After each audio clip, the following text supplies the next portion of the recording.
Game over.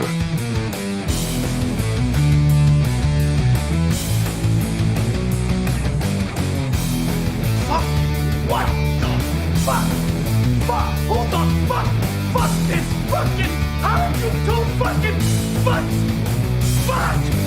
How are you two fucking fuck? Game over, man. Game over.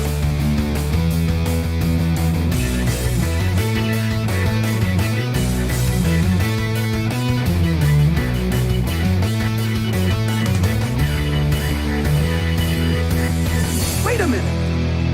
There's things here. There's trees. There's rocks. There's birds. There's squirrels. Come on. We'll bless them all until we get versticken. Join me.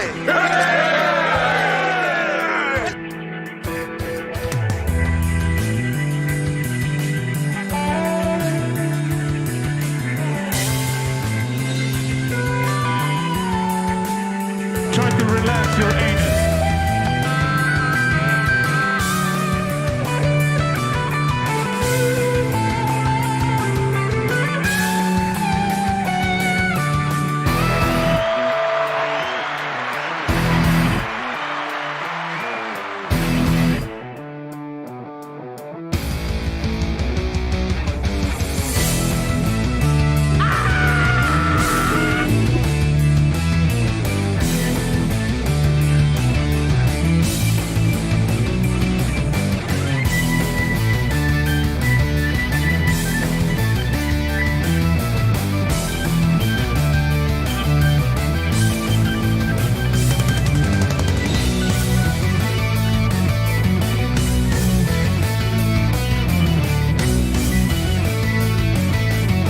Oh, sure.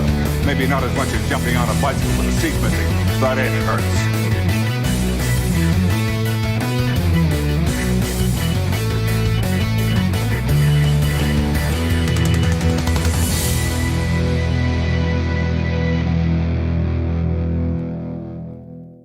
Hey, teacher, leave them kids alone.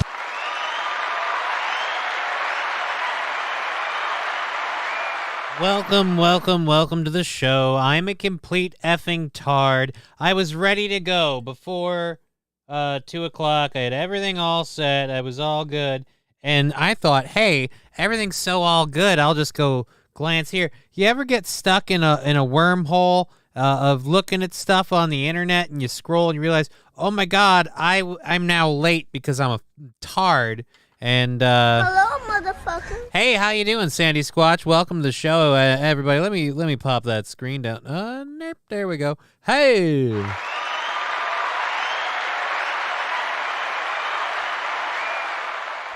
I really need to get that haircut. Oh. Alrighty. Afternoon, says Chevrolet JB on the Rumble. Good to see you on the Rumble. We have the Rumble, the Twitch, and the YouTube chat. All the chats are up. So if you chat, we'll see it. We'll say it. It'll be on the show. If I have any say in the matter. God damn it. Here, I wonder.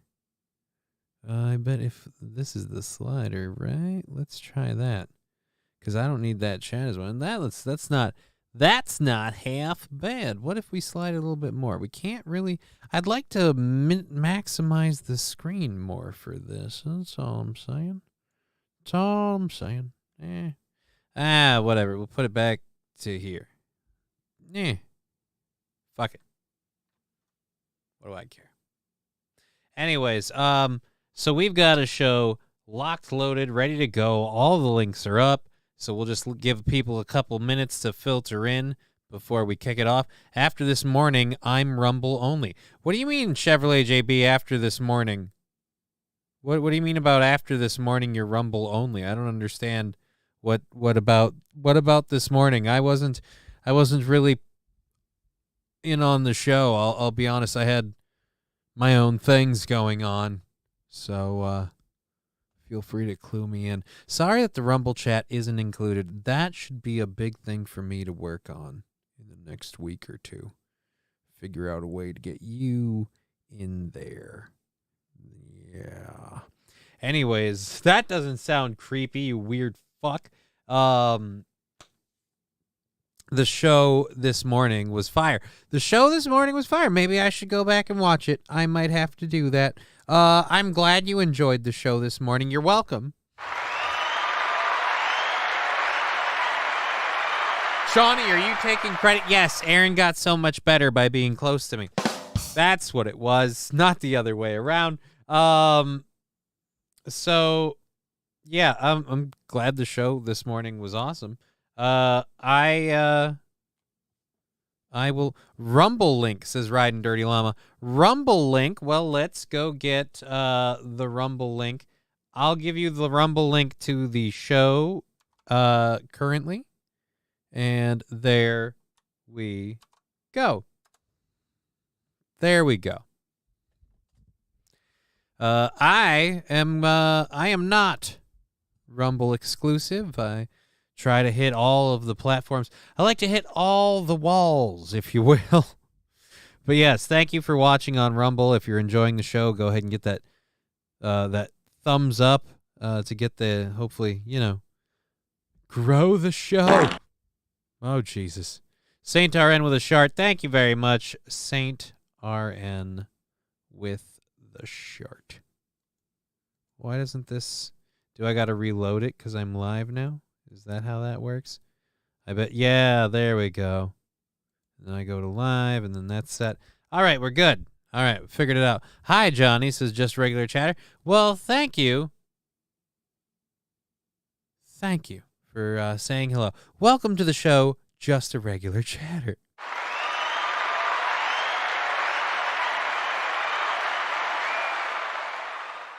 So yes, I love the Twitch interaction, and I worry that the things Twitch is doing is going to end up bringing an end about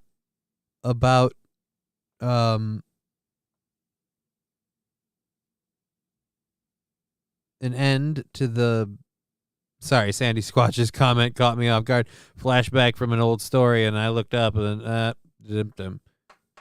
Anyways, funny. But yeah, so my biggest problem with the Twitch situation is I don't know how much longer it's going to be here. And I'm kind of prepared for that to happen, but I don't want it to happen because I really like the interaction end of Twitch. That's one of my favorite parts of this show, and I don't want to lose that. I don't want to lose that. I see you, Riding Dirty Llama, on the Rumble chat. By the way, a reason to join the Rumble at some point. We do primarily a Rumble exclusive show every Sunday. It's not goal-driven, oriented, or incentivized. I mean, we're certainly all right with taking tips. If you want to donate, it certainly helps the show. But we don't do any of that.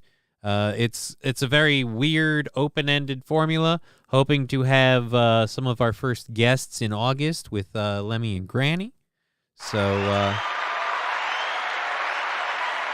Saint Ren, more likely the second part. There's been a lot of weird rules that Twitch has been throwing out that make me very uncomfortable. I already know I will never be a partner regardless of whether or not I meet the criteria, solely because I will never sign an exclusive setup with Twitch or refuse to stream on other platforms. So there's weird biases on Twitch, and right now I go under the radar, but if I do some of the things I'd like to do with like joke ads and stuff like that, I imagine that getting me in trouble, and eventually... Well, I'm just saying, I feel like the writing's on the wall, and Twitch is... I'd like to say we've got at least a year on Twitch, personally. I'd like to say we've got at least a year on Twitch. But from the things that I've seen, I don't know if we have more than that. I don't know. If I do, fine. You get banned, I'll give you my password, says Saint RN. That would be ban evasion, and I'm not going to do that to you or me for a variety of reasons. And like I said, that's not like, oh, something's going to happen.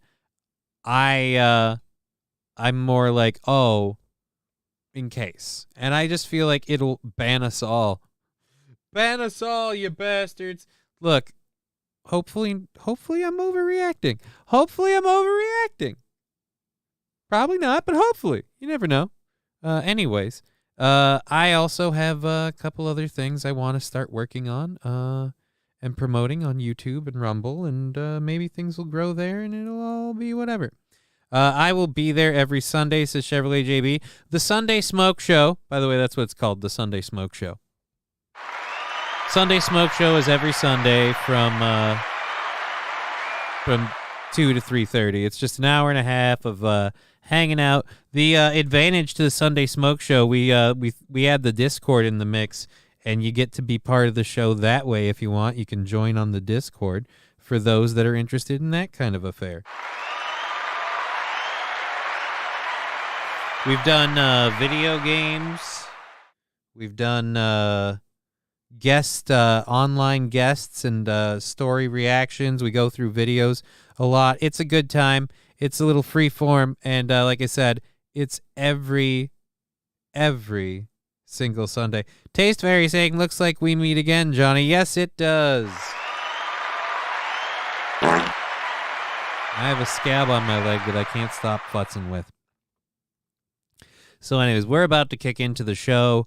I was Bubba Lost Everything. Just a regular chatter. I was pretty sure that you were, but thank you for that. But yeah, so I have the whole show loaded and everything ready to go.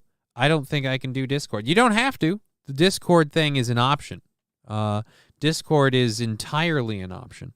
That's just, like I said, an option for people who want to do that. We've had, if you've been, I won Steel Toe drawing last night, pretty pumped. Yeah, I think I did see that. Congratulations, Taste Fairy.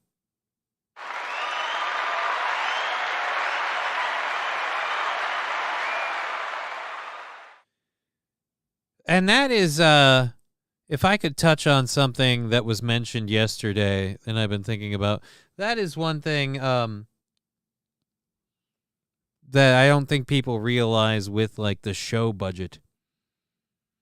Like, when you donate to the show, Aaron's rate is fixed.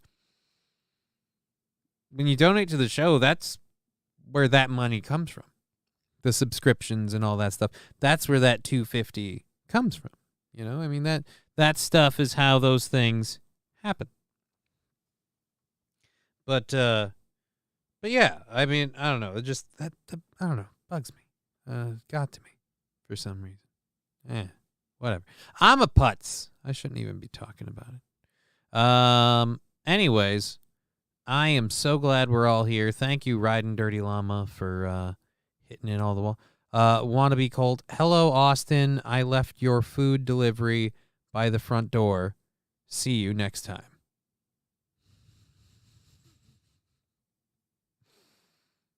Okay. Great entry. I gotta say, came in with that's an entry, my friends. I am excited to see what they say next.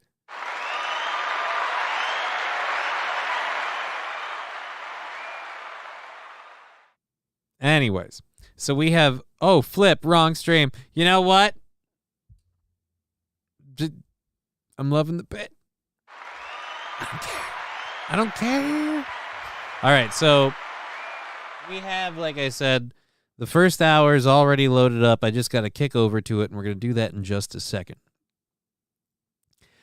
We have a couple of things to talk about in the first hour. Air quality in Washington. We got a Delta plane that made one hell of a landing. I've got a cherry picking that's been canceled because of blackbirds. No. And we're going to talk a little bit about the Supreme Court, one of the Supreme Court rulings in the first hour, one in the second hour. And we're going to catch up on what I'm now calling Titangate. An update on Titangate. So that's our first hour. This guy Austin ordered 3 full English breakfasts, dude. Hey man, that sounds like one hell of an issue to deal with. But I'm not Austin, so I can't help you. But I love the bit. So anyways, let's get with the first story because I'm pretty sure we've got ourselves good and loaded in for everybody. And I'm going to have myself a little burn. I did, before I kick into that, I'm going to say we're going to be off tomorrow. I have physical therapy. I'm sorry. And I know people make the jokes about, live stream from therapy.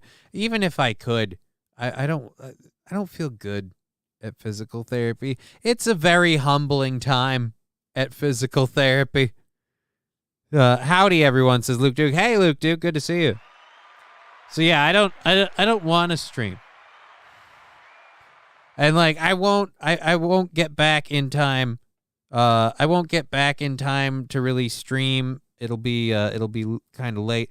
But I'm also not in a good place mentally after physical therapy. Physical therapy is a giant reminder of how much farther I still have yet to go. And don't get me wrong, by the end of the day, it's more inspirational than depressive. But it takes some time, to get through that. And that's why I've got plans tomorrow to kind of weather that blow. I'm going to hang out with the daughter. Maybe she likes the car wash thing. The weather's nice tomorrow. I'll go get the car washed after physical therapy and we can have fun. But at any rate, so yeah, no show tomorrow. But the acupuncture treatment we did today, feel really good from that. And that combined with physical therapy, steroid stuff, I'm hoping to get a little bit better. And again, hopefully stem cell treatment. August will be amazing. But, yeah, no show tomorrow. I think that's what we were getting at. I think that's everything. All right. So, here we go. This first story that we're going to kick into here. Delta plane lands with nose gear up at Charlotte Airport. I'm just going to show you the picture before we even get into the story. I don't know how this happens, and, I'd really like to, because let's just say that's one hell of a landing, man. That is a car wash. Will probably snow up there in Canada South. Joe Berger, it's been pretty warm all week. It was pretty warm today, so yeah, I would say for the next 3-4 months, you can be sure there's probably not going to be any snow. I mean, you could look to see snow in October, especially towards the end, if you're lucky. That's when you might get some snow. It's probably more of a November, mid to late November is where you're usually going to see some of your first snow. Once the snow comes in, then it's there for a while. So, yeah. Another smooth landing again. I haven't read any of the story yet, so there are a lot of things I don't know. But I would like to know, did you have any inclination that the landing gear on the front of the plane wasn't down?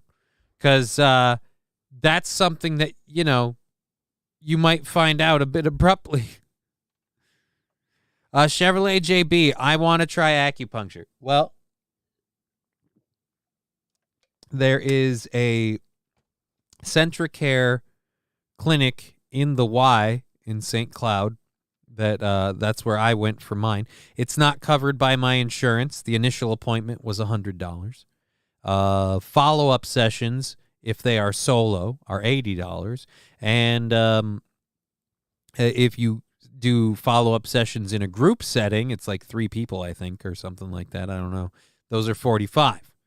So I'm probably going to cut back on, say, the marijuana expenses for the next few weeks.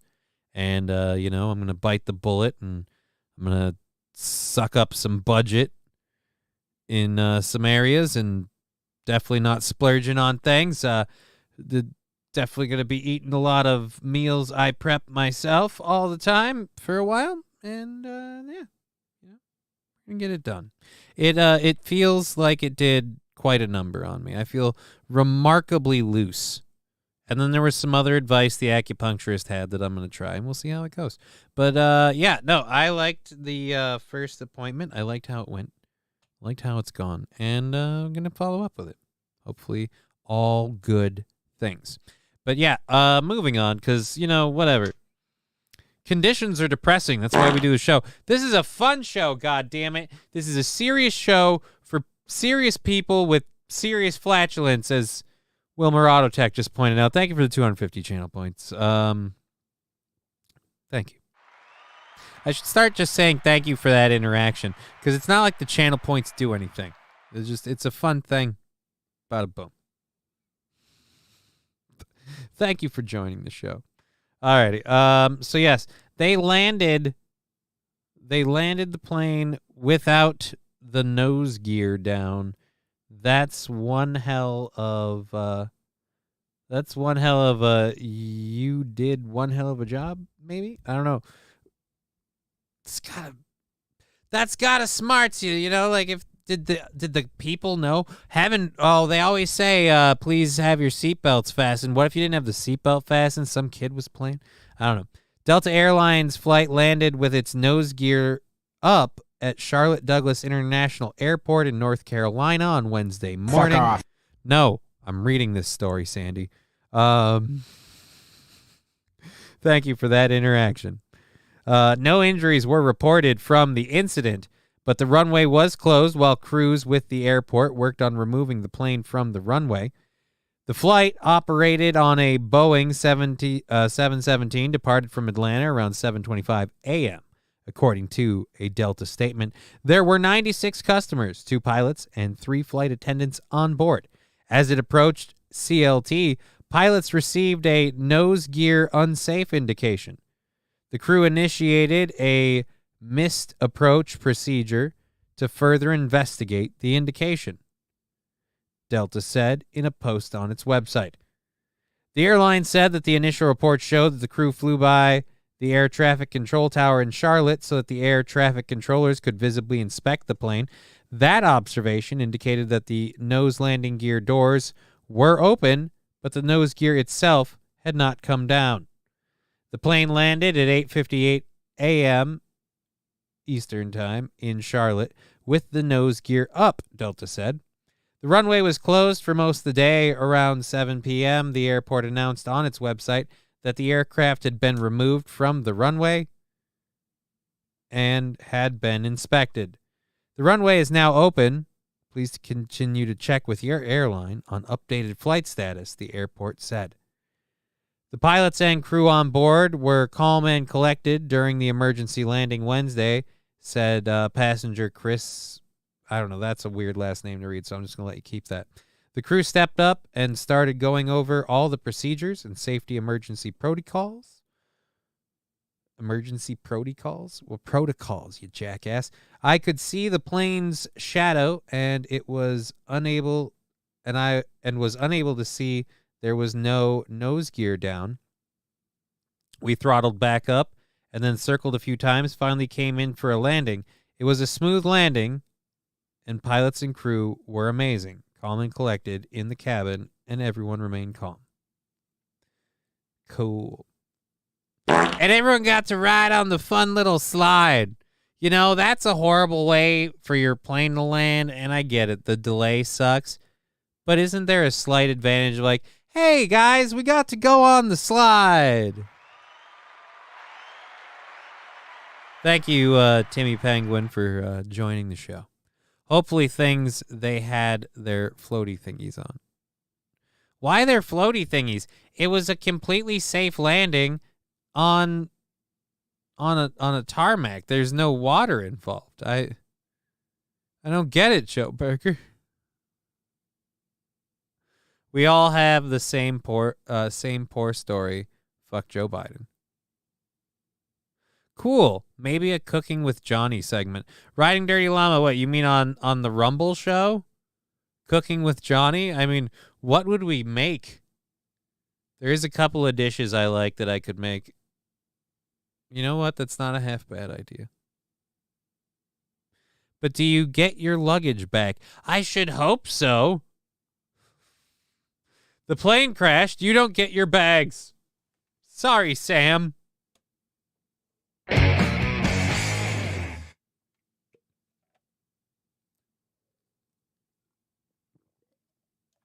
Were they vaxxed, says Joe Berger. I have no idea. I doubt that had anything to do with any of it. It's held as evidence. Held as evidence? Why? Why would they hold people's luggage as evidence? Evidence of what? The plane malfunction. If it had something to do with like a detonation or something. Chicken cacciatore. Sandy Squatch, I don't know why that came to mind, but I'll share a little personal history of mine. My parents served chicken cacciatore a lot as a kid. I detest the dish. It's not a flavor thing. It's just I've been fed it too much as a child. And you can take that shit and stuff it up your ass. There's a lot of other things I like. If we really want to do it, one that I might fucking do because I like making it, the kid likes it, and I like showing it off. Have you ever heard of pasta pie? Has anyone ever heard of pasta pie? That's one we could do. That's got to be a good feeling. Hey guys, I'm going to fly. Bye. We'll see you if my plane is okay.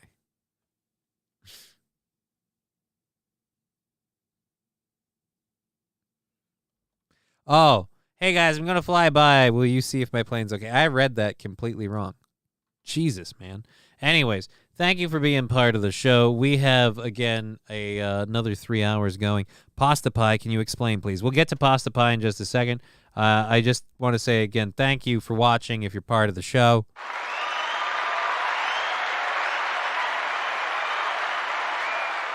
So many relevant questions. Sorry, Johnny. I have no idea what you're talking about.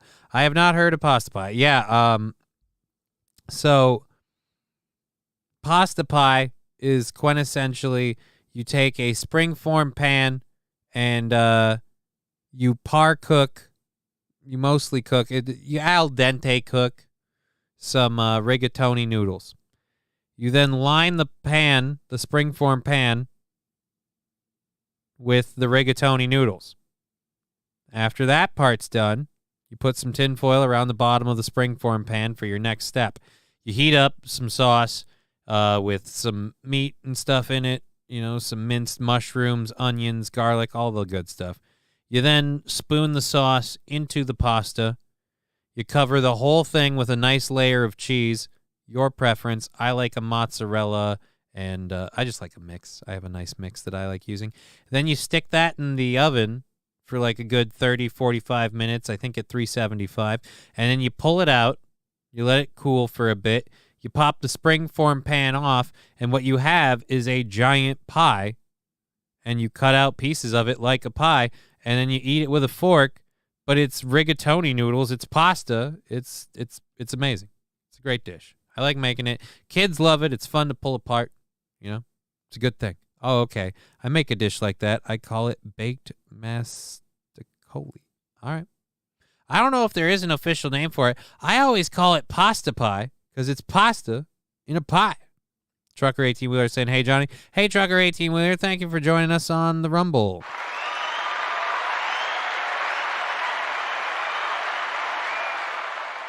Again, just a quick reminder for everybody. I'm going to copy the links right now. We're on automatic overtime till Wednesday because we have, sounds good. You know what? Maybe we'll do a cooking segment. I'll film it and make a thing for that. It's a great dish for kids, dude.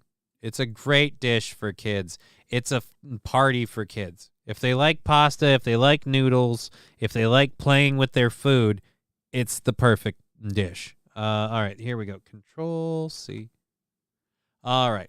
So I'm going to go ahead and drop the PayPal, Venmo, and Streamlabs link into the channel just to remind people we got to keep the show funded. It is funded through Wednesday with automatic overtime because of the fact that we're taking Friday and Tuesday off. But those things, like I said, do come to an end. And I don't like pushing for donations, but if the Venmo, if the bit subs and sound drops on the Twitch are not an option for you or something you like using, these are. We add it all up. It keeps together, and we take it where it's at. But again, thank you for anyone that can contribute even just a little bit. We appreciate it. All right, moving on. Moving on. Good afternoon, Johnny. Have a little money cheer 200. Thank you, Bud Britches.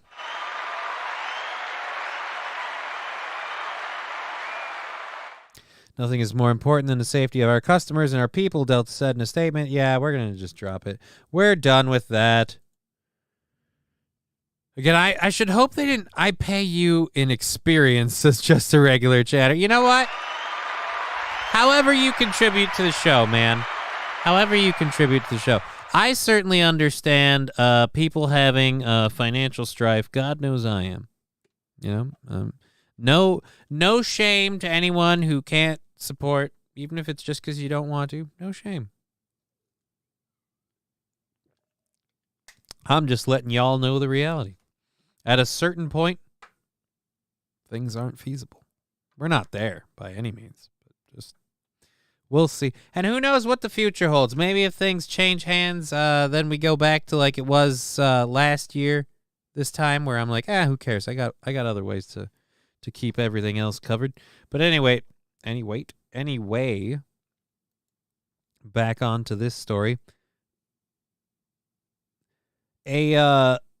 A cherry picking event has been called off because of blackbirds stealing the fruit.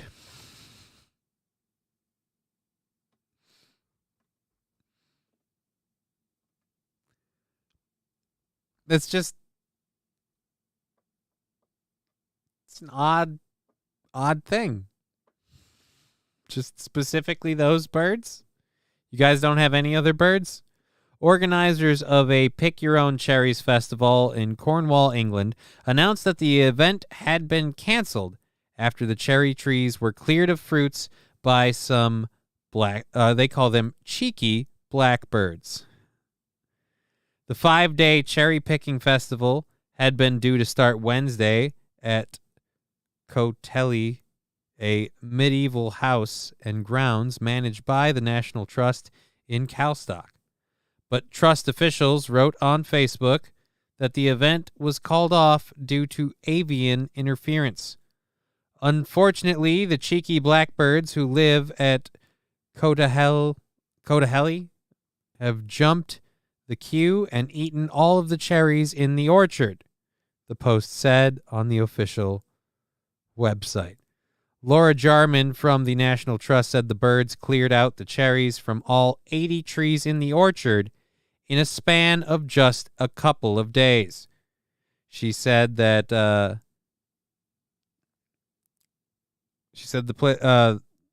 trust is planning to host an apple picking event later in the year and hopes to hold a cherry picking event next summer if the blackbirds allow it. Spoiler alert, they won't. All right? I have a cherry tree. Not going to happen.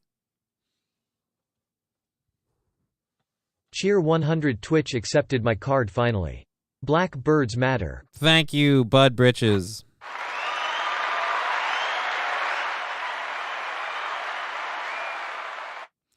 Declassified Croc saying blackbirds live on average for just over 2 years.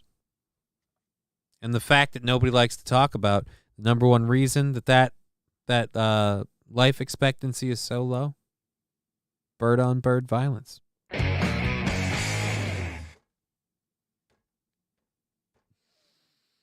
Jokes, folks. They're jokes. They're jokes. Blackbirds clearing out the cherries. Between the squirrels and the birds in my neighborhood, if I actually want cherries, I have to, net the tree. But the cherry tree was undernourished and underwatered this year, so the cherries that have been produced are just little baby cherries anyway. So there's not a whole lot to them, and I expect none of them to survive the wildlife culling that I imagine is already going on as we speak. No cherry equals experienced tree. Jokes, Johnny's got them. Yeah, that's why we're here. But you have to net the tree. You really have to. You have to frickin' chastity belt the tree to keep those cherries in. Luke Duke saying, I love cherries, and I've already eaten 3 pounds this year. I like cherries, too. My tree grows a tart cherry. It's not really much for eating, but it's great for baking, great for, like, smoothies and things like that, and amazing for wine. And someday the fucking animals ever allow it. But yeah, cherries are a bird and a squirrel's best friend. So if they realize that there is a bunch of cherries nearby, guess what they're eating until they're gone? The cherries, man. They're eating cherries. I got a jar of cherries, got them to add to ice cream. Dude, like I said, a tart cherry is actually a really good pairing with like ice cream and like a milkshake or a sundae because it's a little tart. It just kind of sets off the sweet. I'll be back getting off work early. Woohoo. Well, we look forward to your return, Sandy. Congratulations for your early day out. So let's get through this story. Let's move on. Keep the show moving because, again, it's we got 3 hours left to go in the show and a lot of content to cover. And I don't want to dawdle too long. So let's cover this next part. D.C. is issued code red air quality due to Canadian wildfires.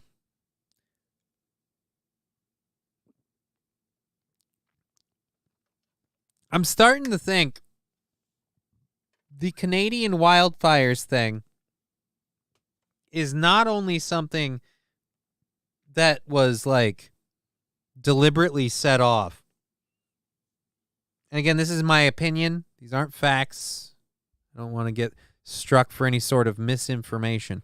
I don't know any of this, but I just kind of, when I look at the information that I've been presented, it seems like not only was it deliberately started, but it's kind of being deliberately sandbagged because it's still going on. It's still really bad.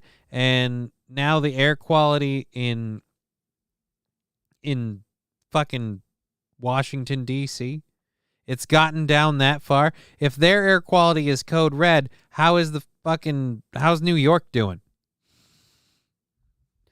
How are the people north of them doing? We got code purple in my area. Yeah, code purple. That sounds bad. The only time code purple is good is when you're talking about the head of your dick. I got a code purple.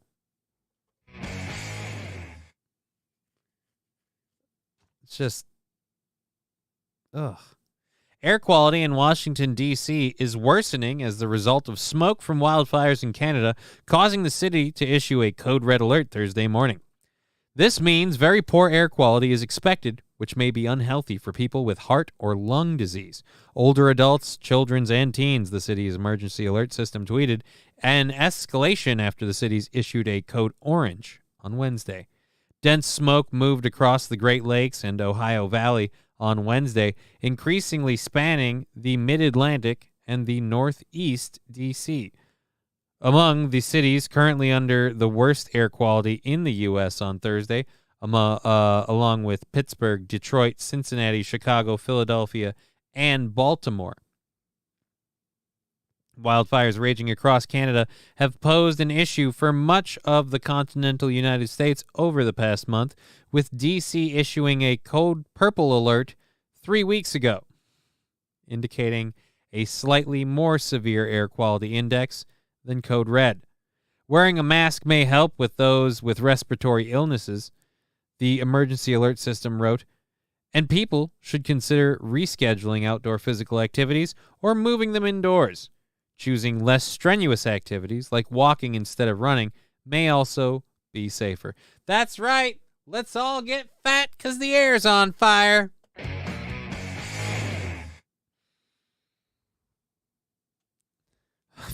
Bud Britches, I'm having a code brown. I hope I make it home. Fucking God bless you if you don't, man.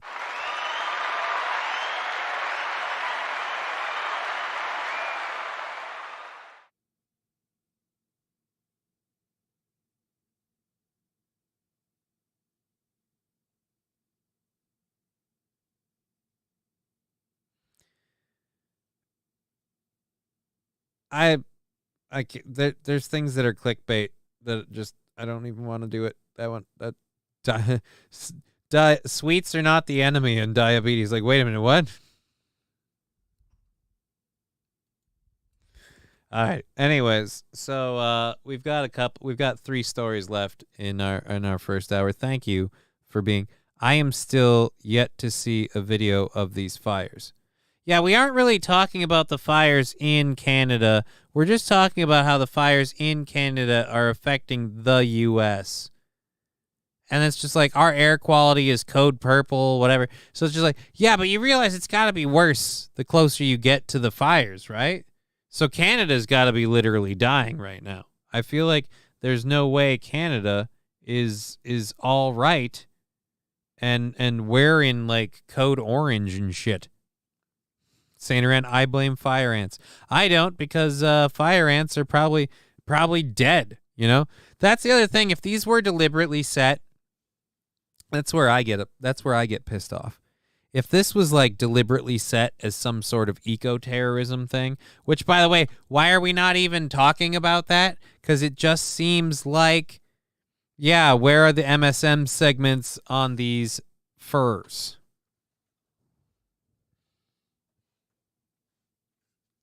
I know you meant fires. I'm being a dick. Where are the MSN segments on these furs? I've seen these furs going off left, right, and sideways. We aren't talking about the fires. We're talking about the smoke. If there is smoke, there is fires. And we got to look in these fires because these fires are everywhere. All right? Everywhere. Everywhere.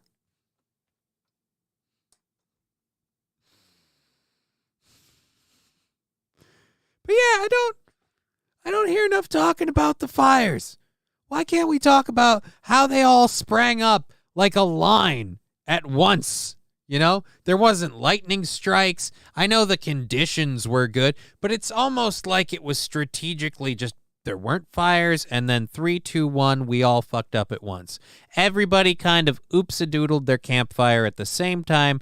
Bing, bang, boom. Canada's a giant fucking scorch mark.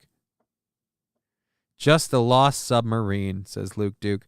Perfect for the southern area, Johnny. I haven't heard a peep on the news about the fires. Yeah, we don't talk. The furs are on fire. Yeah, the furs are on fire. All right?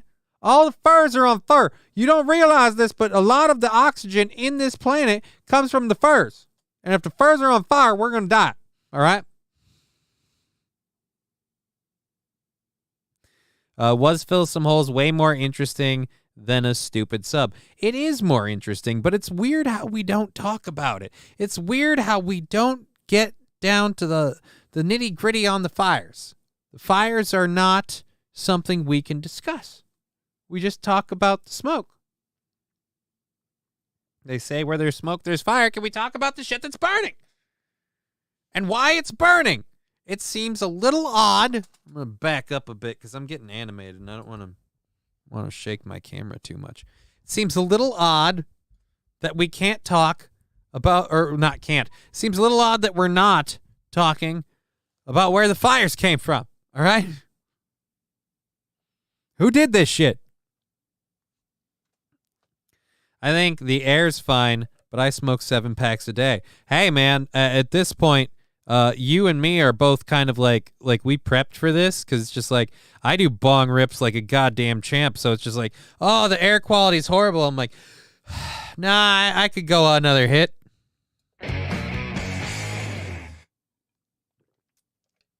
Are you serious, though? 7 packs a day?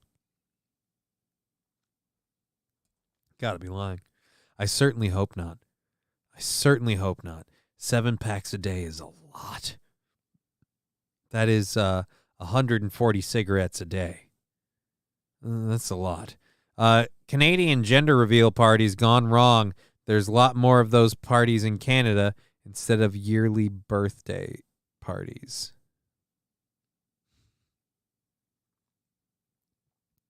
Reminds me of going to a bowling alley back in the day. Yeah, or a pool hall. For me, it's a pool hall. Speaking of pool hall, I got to find my DVD and just bring it over to Aaron and just go, motherfucker, watch this movie. He has not seen Pool Hall Junkies, and he needs to see Pool Hall Junkies.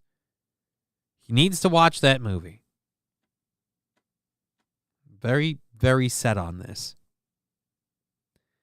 Anyways, that is a completely random rant that I didn't expect. I'm sorry. I'm a Christian. I got ahead of myself. I lost control for a minute. I apologize. I shouldn't be doing it. But they're messing with the water, and it's turning the freaking frogs gay. I apologize. I'm a Christian. All right. So let's bring it back home. Speaking of smoke, a new ordinance bans smoking and vaping in all St. Cloud parks. Congratulations, Frisbee golfers. The sun has set on our great sport.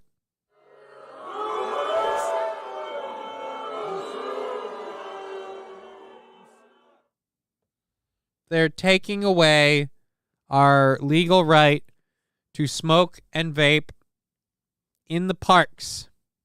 And they are doing this right before Minnesota finally legalizes recreational. It was going to be a beautiful day for everybody on the course, just tossing them out, having a good time. Not anymore. Not anymore. Not necessarily the heat from the fire pushes the smoke up high, then it sinks as it cools. So you're telling me, Chevrolet JB, that possible environmentalists who may have even resided in Canada set their forests on fire, and also in doing so managed to skip over some of the damage and then just hit the... Awesome. I'm super glad about that.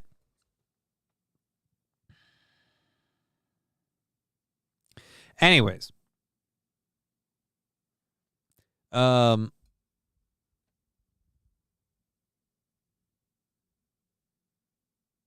have no idea what that is. I'm just going to skip that. So the banning on smoking in St. Cloud parks. The city of St. Cloud, the council approved a ban on smoking and vaping in all city parks. That includes sports and recreational facilities, park roads, parkways, parking lots. Is that all we have on it? You don't have any more information on why? Why do we have this? All right, here we go. The city of St. Cloud is doing something it is believed no other city in Minnesota is doing. Yes, and they shouldn't be doing it. The council Monday night approved a measure banning smoking and vaping in all city parks. St. Cloud Community Service Facilities Director Scott Zlotnick explained to the news the ordinance has been in the works for years, but Minnesota's recreational marijuana law made the Parks Committee come forward with the proposal. Smoke-free or tobacco-free isn't new to the Park and Recreation Advisory Board, but there's been some opportunities brought forward by groups throughout the years just when it had come to tobacco. But really, the marijuana and the recreational law is another kick to get it moving in the right direction. The right direction would be fucking abandoning this shit. It's outdoors. There's fucking air, all right? Jesus. Time for a recall petition. Toastmaster, I agree. The ban includes all parkways, all sports facilities, all recreational facilities, all parks, all park roads, all parking lots. Violators will be given a petty misdemeanor ticket and fined for $300. The new ordinance goes in effect in 30 days. No one spoke against the new regulation during Monday's public hearing. I didn't know that was happening. I need to start paying attention to public hearings.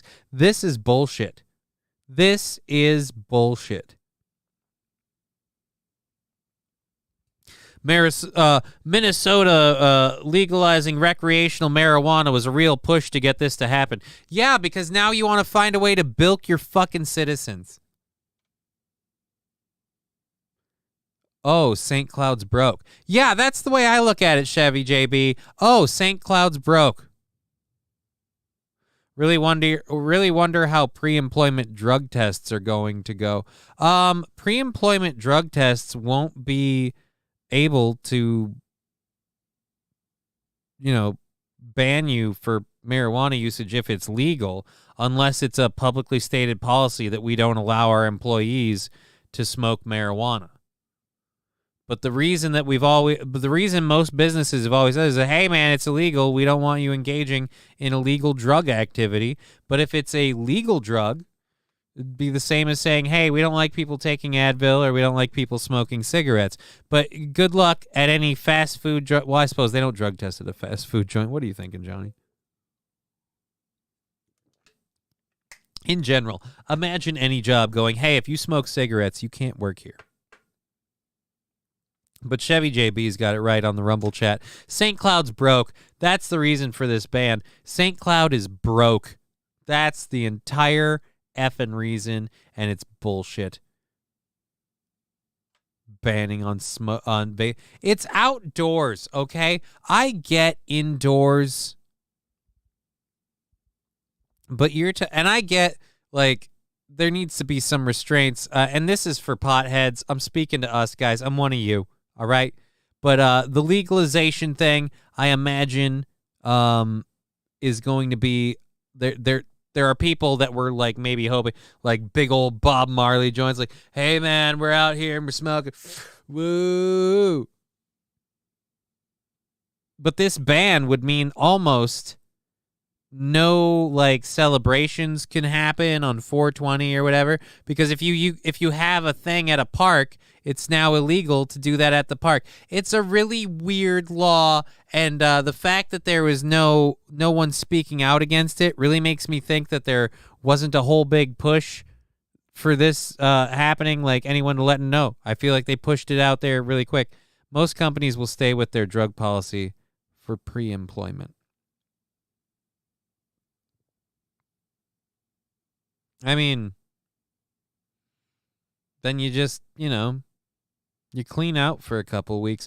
But here's where that gets annoying to me. If it's legal, then who cares? And that's another thing I don't like about companies drug testing for pre-employment things. I feel like you should be given reasons. You just got to go stand in the street and you're good. No, that's the thing. Park roads, just around the parks, anything park related is off limits, and it's bullshit. What up, my N-word, says Fallen the Great. Hey, Fallen, how you doing? Sorry, those two buttons are right next to each other, and I'm a fat-fingered idiot. But yeah, it's bullshit, man. We can't do it around the parks at all? Okay, how about I just start going into businesses? I get it when you want to ban smoking in indoor areas and things like that. I get it if you want to ban it outside hospitals or places like that. Understandable. But the parks were the last bastion, all right? And specifically, again, if I can bring it back to how this affects me, I'm hoping to return to the Frisbee golf courses soon, and I would like to be able to enjoy, and I'll even give you the smoking thing, because if you're smoking, flower, it can be a pretty potent smell. But the vaping thing, vaping outdoors is not a problem. The vape dissipates, the smell dissipates. Making vaping outdoors illegal is specifically targeting everybody that's going to be vaping marijuana products, because there's going to be an uptick in that, and that people walking around, and this is the worst part, you're targeting potheads specifically, and to do so you have to go to parks, because potheads tend to smoke weed while they're out doing shit.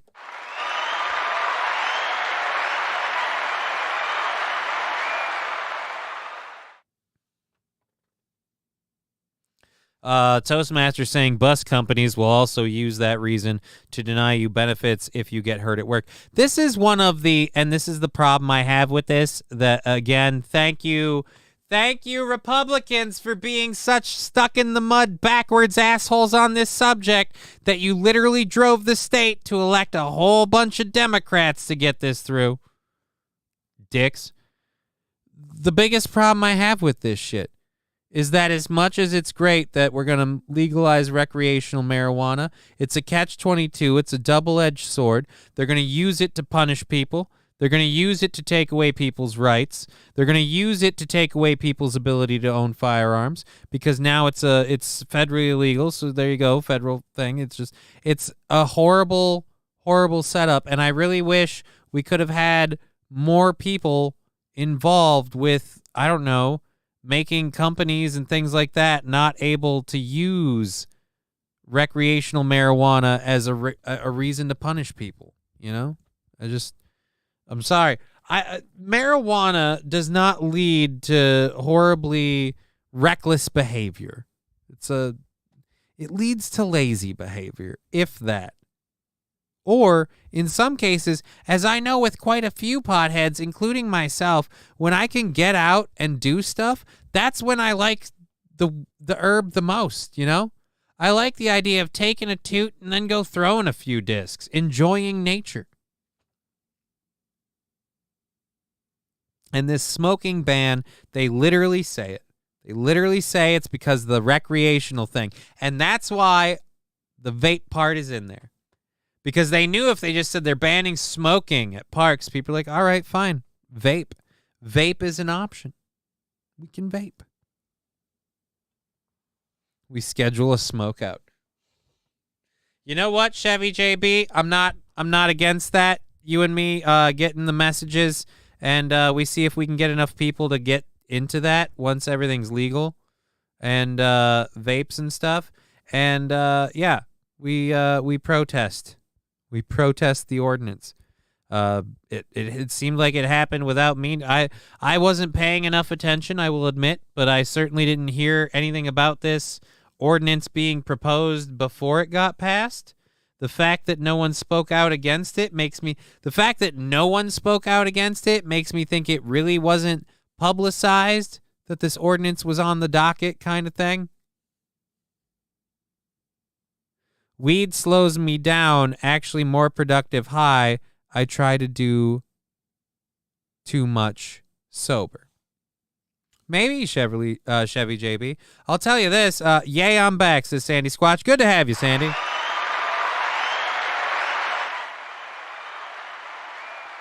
I'll say this. I'm not more productive on weed. I'm more creative.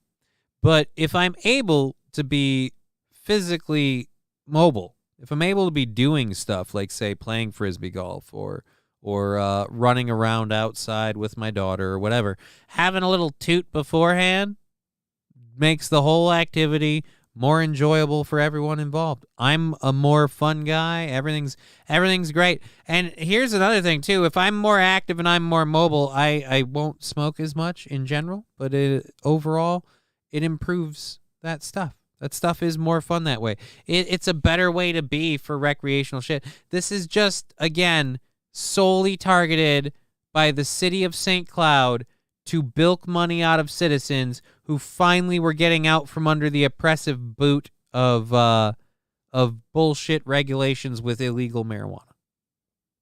It's just pissing me off. Frisbee golf, that's like the whitest thing I've ever heard in my entire life. Sir Leviticus, you're not entirely wrong. But let me tell you, Frisbee golf is everything that's awesome about golf with none of the bullshit.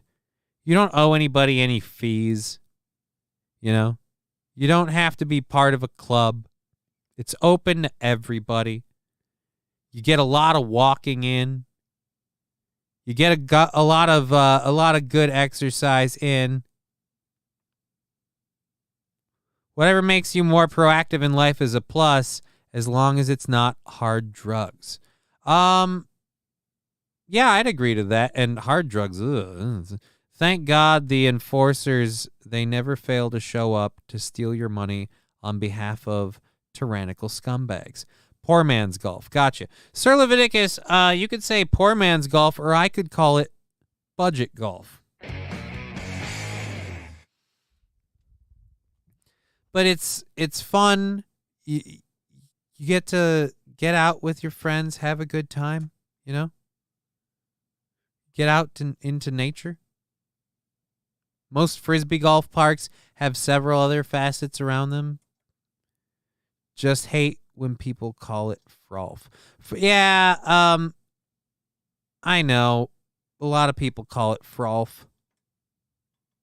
It is Frisbee golf, though. We literally took the sport of golf and we switched it to discs, guys. I get the frolf thing, but I can understand not liking frolf. I call it frolf from time to time, so I'm not any better. Walmart Gold. Walmart Golf. Walmart Golf. I hear, whoa. Here's why I won't call it Walmart Golf. You can't spend as much on Frisbees as you can on golf clubs, but Frisbees aren't necessarily cheap. You can get quite a extensive and expensive set of Frisbees. See, here's the thing that Frisbee golf has over golf that people don't realize. With golf, you've got your balls and you've got your clubs, right? So maybe you have a specific ball that you like to use, but you have your clubs, different weights, and that's it. With Frisbee golf, you just have a variety of discs, but those discs are based on how they throw or how you throw them. So you might have one or two drivers, right, that get you way down the lane. But when it comes to your mid-lane throwing discs, you might have like 5 or 6 because like, oh, this one's really good for straights. This one's really good if I want a banking right. This one does a nice little S-curve, especially if I put the energy into it. This one's got a weird... And again, you don't know these things up front. You got to buy the discs and play with them. See, and you got to know the disc companies. Again, it's not... Golf is for the rich and bored who want to get away from their wives. Luke Duke, I don't know about that. Again, I don't mind golf. I just I don't have anything against golf. The thing I hate, and this is one thing Aaron embodies really, really well, is the uptight attitude of people who like golf. Frisbee golf is for poors and potheads. And it's like, those people are definitely part of the sport, undeniable. I'm not going to deny it. I am a pothead, and I love Frisbee golf. It can be played with very, very little money. I know people that I've had play Frisbee golf with me that have spent less than $100. But since when do you have to spend a bunch of money on a sport for it to be a good sport? I mean, quite essentially, tennis isn't the most expensive sport in the world. Don't hear a lot of people ragging on that. I don't know. What's up with the BG? You're on Zen mode now.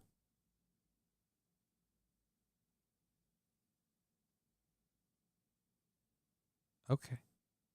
Well, it's specifically because it's modeled after golf, which is actually a very expensive sport. That's why we're talking about it primarily. Well, I mean, again, it's modeled after golf. But it's not like the sport wouldn't have eventually come up anyway.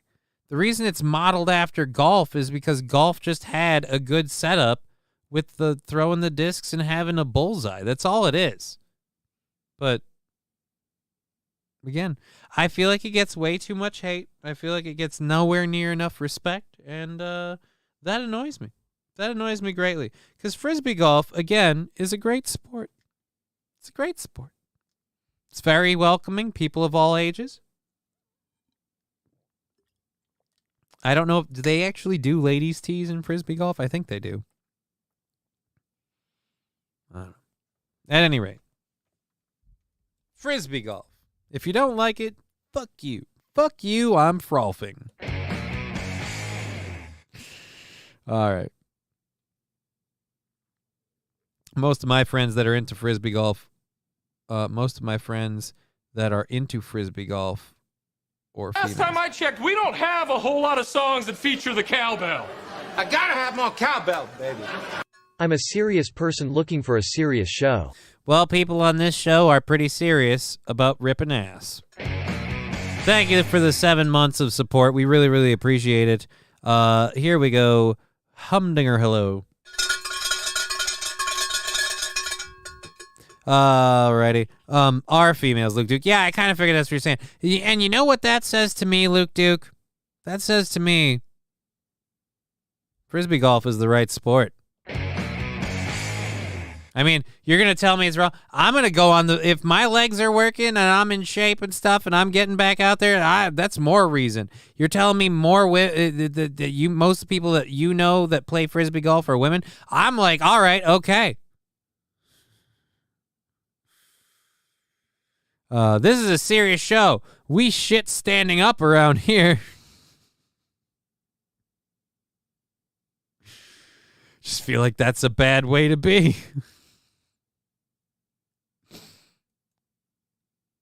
Oh, wait. Did I dump out of the... We're over on time anyway, so, yeah, no, we got all that. That was the ordinance thing. All right, so Supreme Court rules for... Thank you, Toastmaster, for proving my point and contributing to the show. Someone open a window. Supreme Court rules for Christian mail carrier who refuses to work on Sundays. The case concerns an evangelical Christian who claimed the U.S. Postal Service did not do enough to accommodate his request to not work on Sundays. The Supreme Court on Thursday made it easier for employees to seek religious accommodations in a case involving a lawsuit brought by an evangelical Christian mail carrier who asked not to work on Sundays. The case involved a claim brought by a Pennsylvania man, Gerald Groff, irony, who says the U.S. Postal Service could have granted his request that he be spared Sunday shifts based on his religious belief that it is a day of worship and rest. His case will now return to lower courts for further litigation. Groff argued it was too difficult for employees to bring religious claims under the Title VII of Civil Rights Act, which prohibits workplace discrimination on various fronts, including religion. The justices, in a unanimous ruling written by conservative Justice Samuel Alito, clarified a 1977 Supreme Court ruling called Trans World Airlines versus Hardson, that the court said that employees are not required to make accommodations if they would impose even a minimal, or using the Latin term preferred by the court, de minimis burden. That ruling on the language of Title VII, which says an accommodation can be rejected only when there is undue hardship on the employer. The court on Thursday ruled that the hardship needs to be more than a minimal one. In the future, courts should resolve whether a hardship would be substantial in the context of an employer's business in the common sense manner that it would use in applying any such test, Alito wrote. Groff, a non-career employee, worked as an auxiliary mailman in the Lancaster, Pennsylvania area from 2012 to 2019. When he resigned, his job was to fill in when other workers were not available, including on weekends and holidays.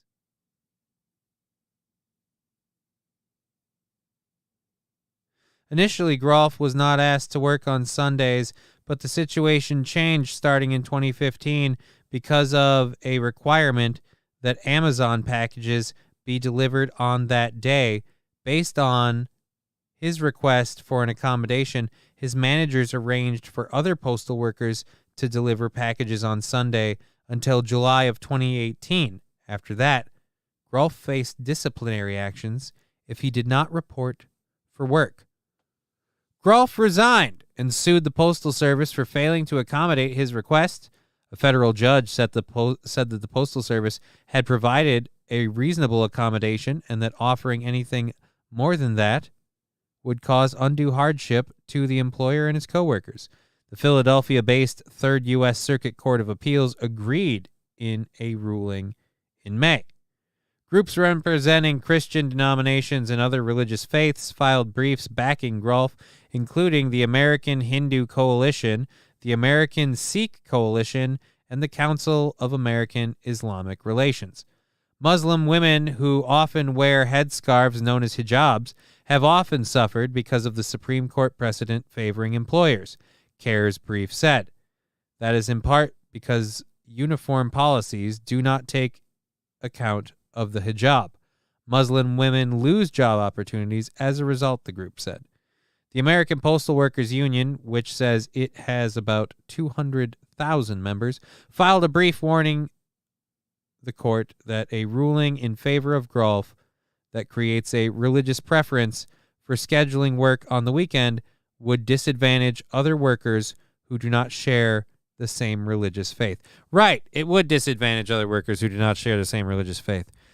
I kind of like the ruling on the sense that it gives some of these disenfranchised people a chance to get, a leg up or whatever you want to call it. But I don't like this golf guy. I'm going to say that right now. Do not like this golf fella. It's really, really weird, man. You signed on to be the guy that they have fill in on specifically a lot on holidays and weekends, and then you want one of those days off. I was willing to go with you on this if it's like, hey, I'm a mail carrier, just a regular mail carrier, and you could work any day of the week, but you are an auxiliary mail carrier specifically there to fill in for the other people. You don't get religious exemptions for that. I'm sorry. That's like saying, hey, you hired me to do a job, but I'm going to sue you because I didn't want to do the job. Fuck you. If you're the fill-in guy, your availability should be open. If you're the fill-in guy, if you're the fill-in guy who's going to primarily be brought in on holidays and weekends, yeah, you don't get to say, I need holidays and weekends off. So this guy needs all of his Christian holidays off. He can't work on Christmas or whatever. Dude, if they need somebody to fill in for someone else not being able to make a shift, you're the guy they call. If you're the on-call guy, you got to be the on-call guy. And if they're like scheduling you to fill in holes in the schedule, again, if you're the fill-in person, that's not okay. That's not okay. So I don't like that this guy, I like the precedent that the Supreme Court is setting for people that are in other situations that could maybe use this, especially in maybe some COVID situations. Again, the Muslim women apparently are getting undue fucking discrimination because of their hijab. So, all right, fine. Okay. But again, this golf guy is a piece of shit. You literally are suing them because you couldn't keep working there because they asked you to do your job. Fuck you. I hope your religion looks shameful on. I know it doesn't, but I hope your religion looks shamefully on you. You signed on to do a job, man. And then you wanted to be exempt from doing that work on your grounds, and then when you didn't get that, you cried victim. And like I said, I was willing to go along with this guy when I was under the impression of it's 1 day out of 7. You know, he's willing to work the other 6. Who cares? Schedule him on those days. Schedule someone else on. Get a fill-in guy for the Sunday shift. You know, and then I found out. Oh wait, he was hired as the fill-in guy. Oh, well, fuck this asshole up his butt with a rubber. All right. Anyways, as I promised, and we're into the second hour. We've got another 2 hours and 15 minutes of show coming for you. Thank you for being part of it. Thank you for contributing with the bits, the subs, the stickers, the sound drops, all that great stuff, the Venmo, the PayPal. Thank you so much. Congratulations. You're our weekend maintenance chief. Thanks. By the way, I need Sundays off. Yeah. Fuck this guy, right? Because this guy's a dick. Yeah, thanks. I need Sundays off, though. Just saying. If we could, I'd like to, that time you want to schedule me for? I need 50% of it to be, I don't know, way more flexible. That's all I'm saying. Just a little bit more flexible. And now I'm trying. This is the wrong time to decide I want to fuck with the lights on my computer. I have ADHD, and sometimes I have to play with things incessantly to keep my mind busy. It's why I have LED lights and things like that. A lot of things help keep me on track. But unfortunately, sometimes I get these weird fucking things in my head that I can't get out. Like, I was like, how about switch it so the lights on the computer flip now? Just not the time to do it. Not the time to do it. Anyways, so catching up on the Titan sub situation. We finally, a lot of people were like, hey, we'll never find human remains, the people, whatever. But apparently presumed human remains were found on the wreckage of the Titanic tourist sub, the U.S. Coast Guard says. Out of Portland, Maine, the U.S. Coast Guard says, Portland, Maine. Portland, Maine is one of those where it gets weird to read because Portland, Oregon has made so much news. It's like, no, I'm sorry, you can't be Portland anymore. You need to be something else. Is Portland, Maine as much as a shithole as Portland, Oregon? Then it needs another name. The U.S. Coast Guard says it has likely recovered human remains from the wreckage of the Titan submersible and is bringing the evidence back to the United States. The submersible imploded last week, killing 5 people on board. The vessel was on a voyage to see the wreck of the Titanic. Correction, it was on a 3-hour tour. The return of the Titan debris to port in St. John's, Newfoundland, and the Labrador on Wednesday is a key piece of the investigation into why the submersible imploded. Twisted chunks of the 22-foot submersible were unloaded at a Canadian Coast Guard pier. The U.S. Coast Guard said late Wednesday it had recovered debris and evidence from the seafloor that included what it describes as presumed human remains. I'm grateful for the coordination, international, and interagency support to recover and preserve the vital evidence at extreme offshore distances and depths, U.S. Coast Guard Chief Captain Jason Neubauer said in a statement. The evidence will provide investigators from several international jurisdictions with critical insights into the cause of this tragedy. There is still a substantial amount of work to be done to understand the factors that led to this catastrophic loss of the Titan and help ensure a similar tragedy does not occur again. The Canadian ship Horizon Arctic carried a remotely operated sub or remotely operated vehicle, an ROV, to search the ocean floor near the Titanic wreck for pieces of the submersible. Pelagic Research Services, a company with offices in Massachusetts, New York that owns the ROV, said on Wednesday that it has completed offshore operations. Pelagic Research Services team is still on mission and cannot comment on the ongoing Titan investigation, which involves several government agencies in the U.S. and Canada. Jeff Mahoney, a spokesman for the company, said, they have been working around the clock now for 10 days, though the physical and mental challenges of this operation are anxious to finish the mission and return to their loved ones, Mahoney said.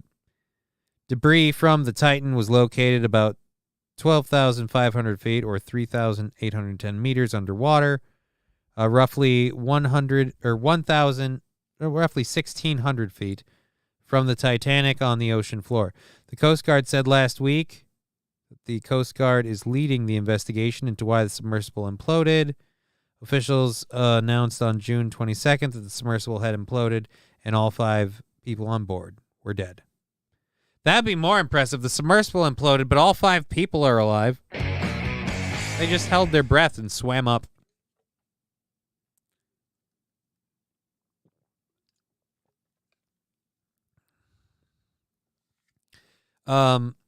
Writing Dirty Llama saying, I have ADD. It's annoying, but I grow with it. My interpersonal comedy show. Yeah, if it's imploded, why are the pieces they are bringing up not dented? What I'm wondering.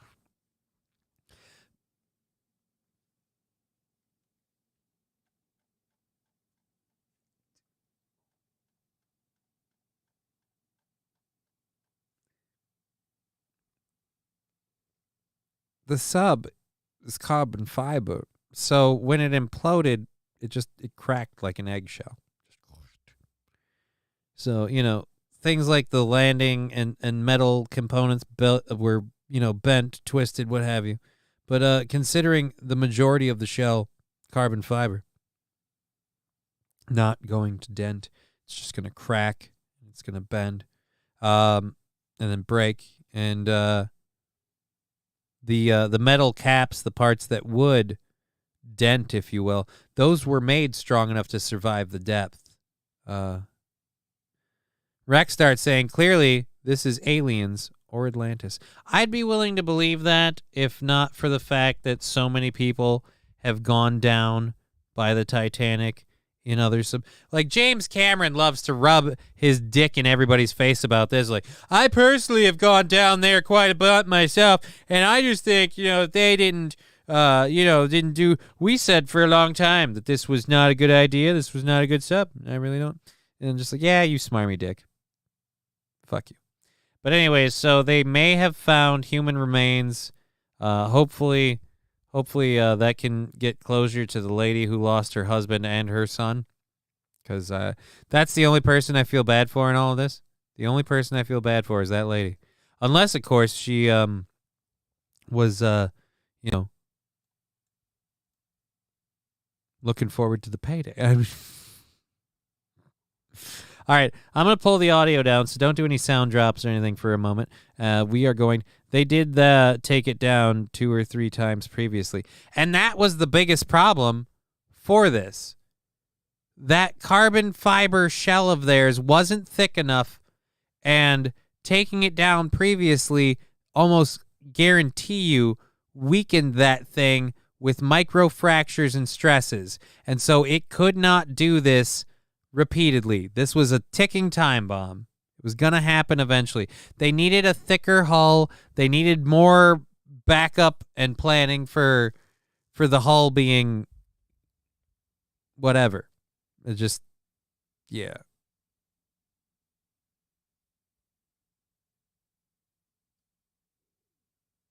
Yes, and one of the determination was stress fractures. Yeah, I bet it would. Eventually, the condom will break. I mean, yeah, if you keep reusing it, but, as long as you wash it in between. All right, I really am pulling down the audio now. Now we're gonna do this. I bet it imploded because they went too deep. The reason for the big chunks were not in the sealed part, so they did not move. Okay, I'll buy that. I don't know what I'm talking about. I'm gonna pull the next stories up. We're gonna talk about some Senate Democrats really standing by their ideals of inclusion and acceptance, and we're gonna talk about France getting really pissed off about that shooting thing. Now they're reacting. We've got another story from the Supreme Court that is really pissing a lot of people off. A vacationer in Jamaica dies from doing something stupid. And we're going to catch up on the Bed Bath & Beyond story that we did before. All right, so we'll get to the first one. Sorry, I've got a nose thing going on, apparently. Luke Duke, oh my God, I said the same thing earlier. What did Luke Duke say?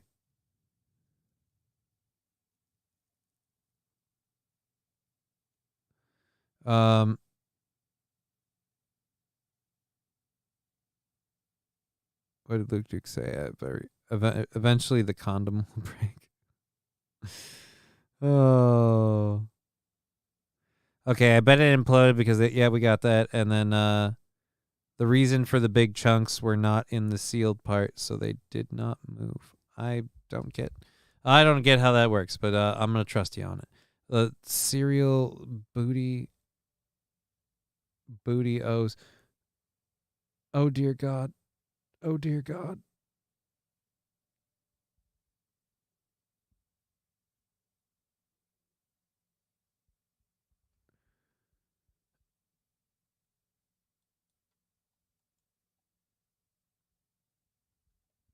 I have a sound drop for that. Where is it? There it is.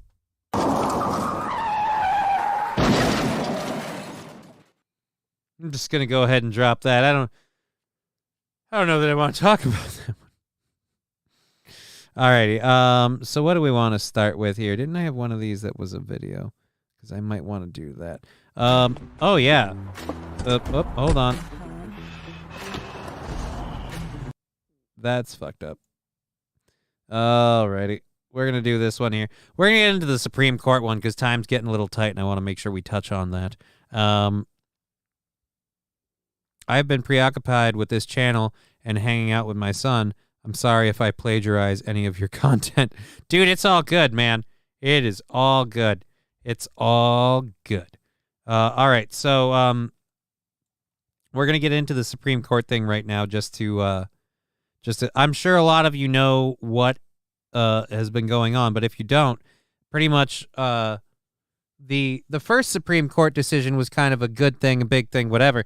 This one has ruffled some feathers, and we'll just take you into it to tell you what's happening. Supreme Court has just issued a pair of opinions in closely watched cases involving affirmative action in college admissions at the University of North Carolina as well as Harvard University, and has struck down those policies as unconstitutional. I want to turn to Laura Jarrett, our senior legal correspondent. And Laura, you and I are both doing a version of speed read here on a very complex pair of cases, but it does seem to me very clear that these affirmative action programs by these two universities have been struck down. Many people thought, Laura, the court would outright overrule prior decisions that allow for affirmative action in certain conditions.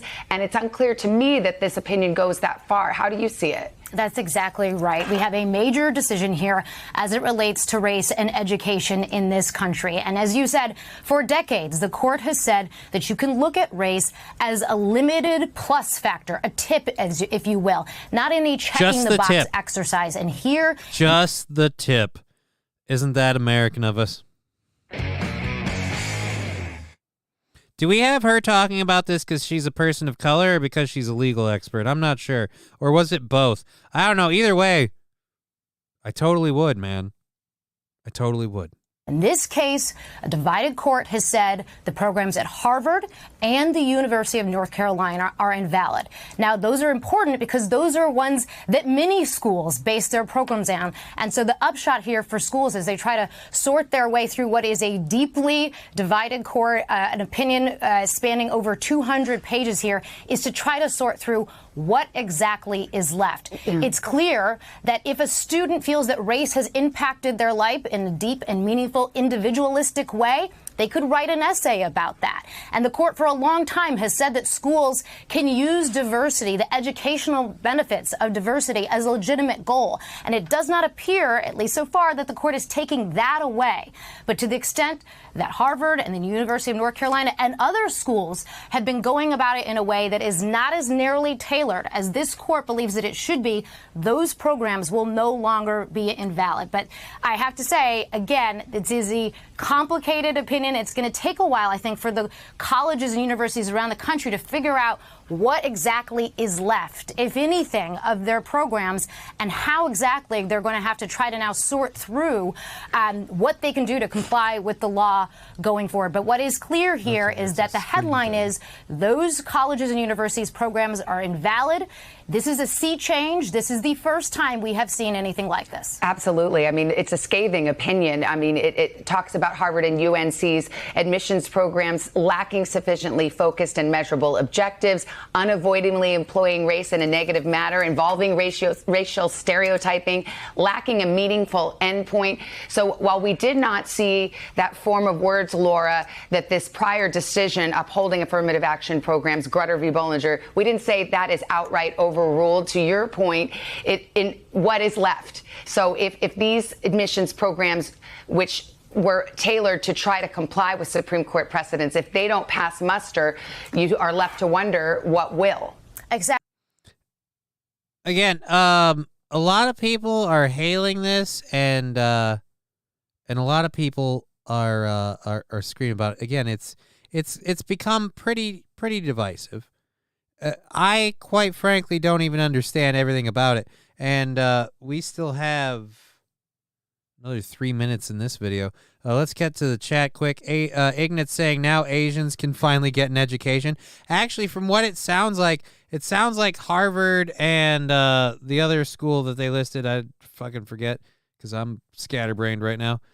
It sounds like they have been like negatively like dismissing, like, for example, I guess what they're saying is like if you just immediately claim you're a person of a race, like everything else doesn't matter. I don't know.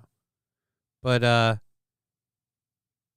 affirmative action cases, it's weird that we had to have a ruling on it, but that's where we're at. Exactly. Harvard was seen as the gold standard dating back to 1978. It was propped up as the program that actually got it right. The idea that it was taking the whole picture into account, that race, again, was just one factor in a larger, non-formulaic, holistic approach. That's what the schools always said. We're flexible. It's not a just check the box for one race and you get in. But again, it appears on this record that these conservative justices have disagreed with that. And, you know, many had wondered why they took this case in the first place, if they weren't going to sort of reevaluate the law. And it seems, though, that the predictions had been largely correct. And based off of oral argument, the justices seem very skeptical, in particular the chief, saying, where does it end? If Grutter, which came out in 2003, said in 25 years from now, you shouldn't have to be relying on race anymore. Well, we're almost at that 25-year mark. And it appears because the schools didn't have a time limit that they were willing to commit to, that was really used as a knock against them. Absolutely. It does seem that really got in the craw of many of the justices during oral arguments when they asked these universities, okay, so when does it end? Even Grutter, this seminal Supreme Court case that upheld the use of race-conscious admissions under certain circumstances, imagined that it would end, even said in 25 years, we shouldn't need this anymore. And when the universities were asked, okay, so how do you see this ending? The court was clearly not satisfied with the responses there. And that was one of the reasons why these two admissions programs failed in the court's views. They also, Irene, just continue to... I don't want to keep going with this just because it feels boring.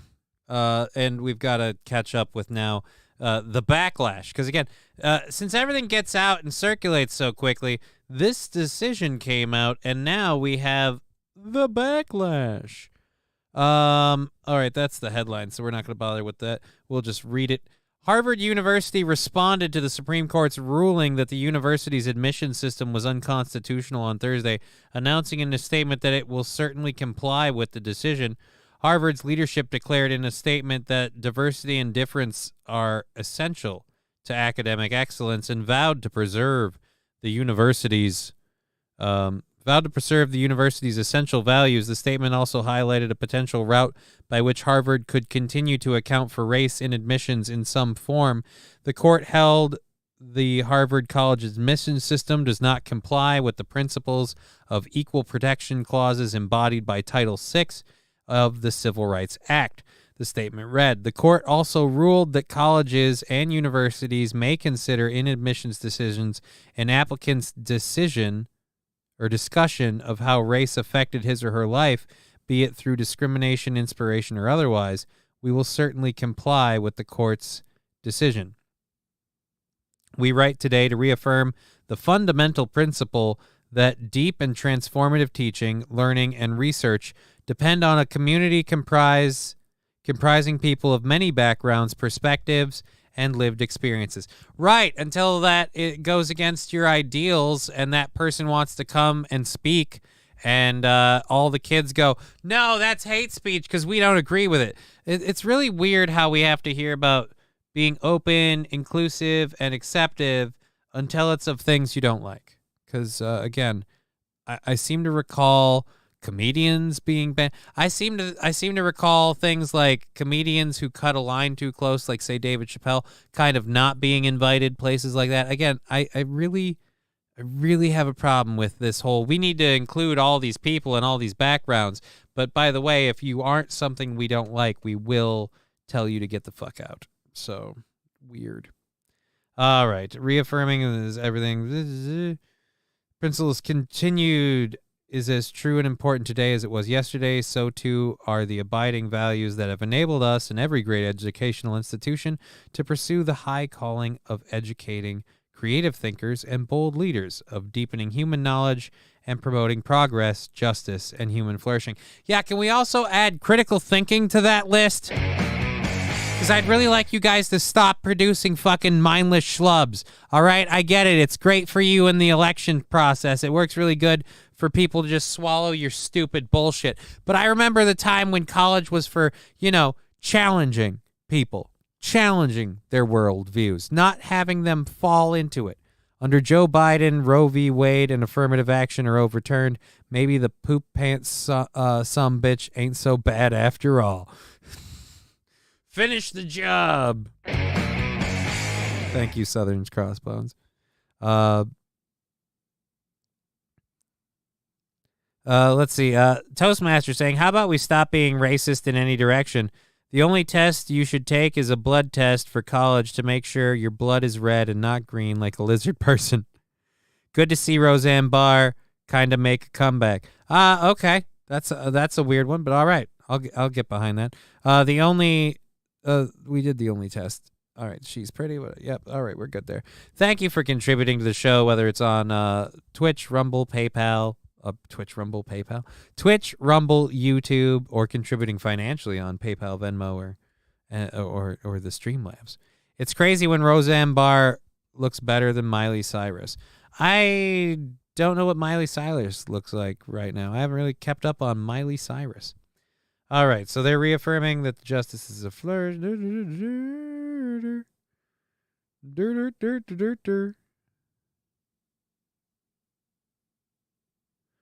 Okay, so the statement indicates... Oh, Jesus Christ. Fuck off. Why is this playing? All right, the statement indicates Harvard's belief that it can still account for race in admissions in some form by asking students how or whether they believe their race has impacted their life. Thursday's 6-3 rulings were split along traditional lines. Students for Fair Admissions and a student activist group brought cases against both Harvard and the University of North Carolina. The group initially sued Harvard College in 2014 for violating Title VI of the Civil Rights Act, which prohibits discrimination based on race. Wow. The complaint against Harvard College alleged that the school's practices penalize Asian American students and that they failed to employ race-neutral policies. The University of North Carolina cases raises the issue of whether the university could reject the use of non-race-based practices without showing that they would bring down the school's academic quality or negatively impact the beliefs gained from campus diversity. The court ruled for the students for fair admissions in both cases. Considering that the judges voted along party lines, I have to say we can't give this to Biden.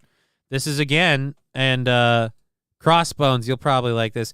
This is a Trump victory, man. This is a Republican Trump victory because the Republicans held out on Obama and kind of, pissed on the Constitution and the national and the rule of law to kind of sandbag the Republicans a whole bunch so they could squeeze an extra 2 in there. Yeah.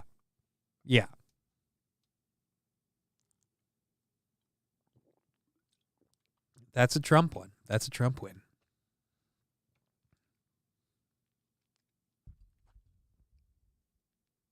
That's not what happened. That didn't happen at all. The Republicans didn't let Biden nominate a guy. That is what happened. They prevented him from nominating a guy. I was there at the time. I distinctly remember the Republicans preventing him from nominating a guy, arguing that, there was an election coming and we can't do that. There's an election on the way and blah, blah, blah.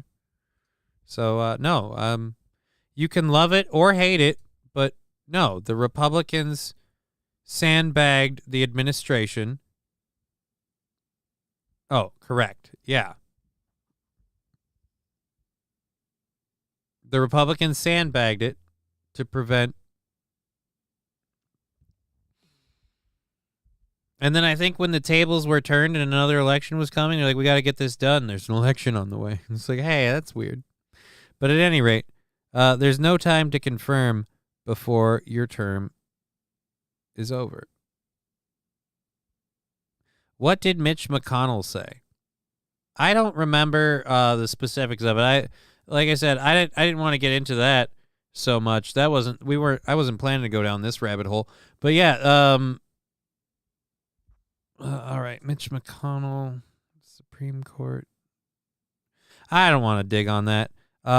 He stated, "We have not seen over 150 years precedent that the Senate would confirm a Supreme Court justice this close to an election.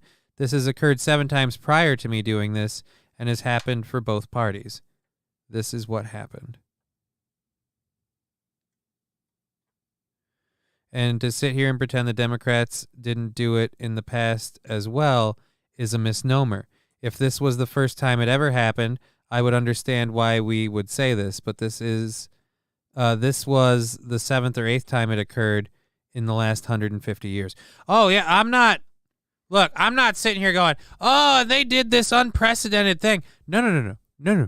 I'm not calling it good or bad or whatever. I'm just saying that they sandbagged the president getting to vote one in, and then Trump got 2. And so in this particular case, when voting along party lines, it just went that way. Imagine if Hillary won, what our Supreme Court would look like today. We dodged a bullet. We dodged a bullet, and so did all the conservative justices, if you know what I mean. That's on me, my fault. It's all good.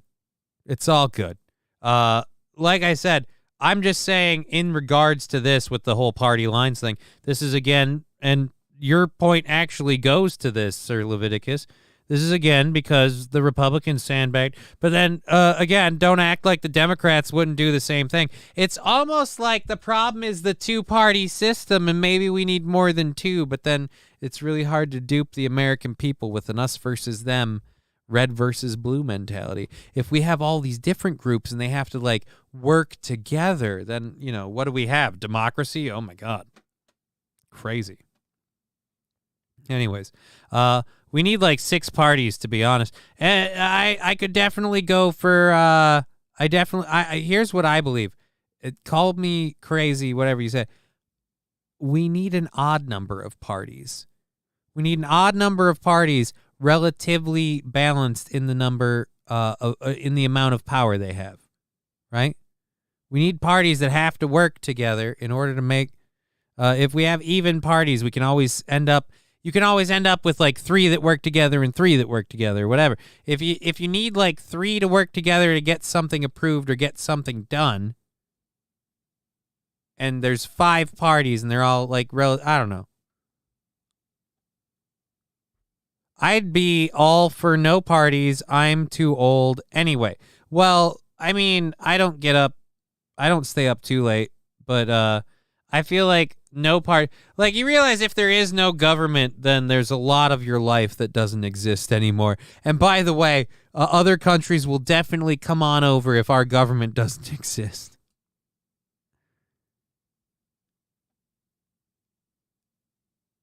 RFK running as an independent in 2024 will get Trump in, I believe. Yeah, but if you haven't noticed, the current administration is doing everything it can to try and make Trump illegal to run for president. They're sticking everything they can at the guy. I hope Trump makes RFK Jr. his vice president. That would be a bold move. RFK or DeSantis could really bolster Trump if he did that. But I don't know.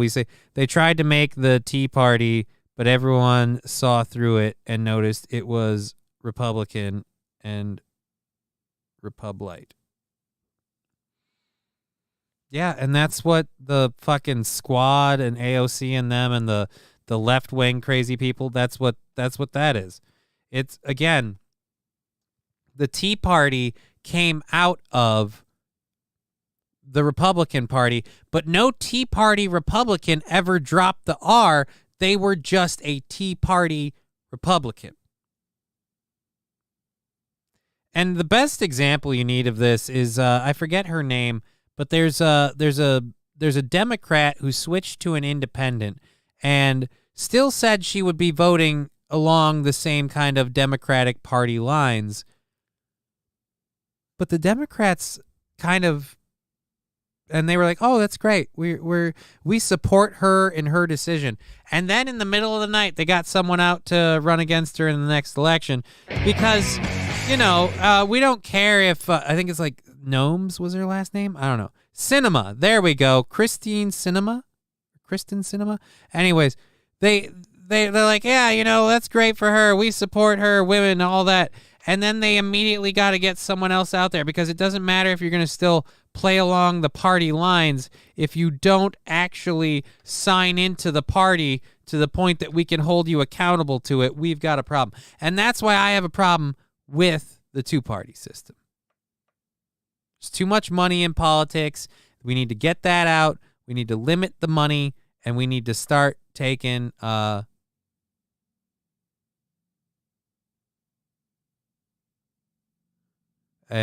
we need to start taking the money out, bring it all down, make it fair, and get more parties in there.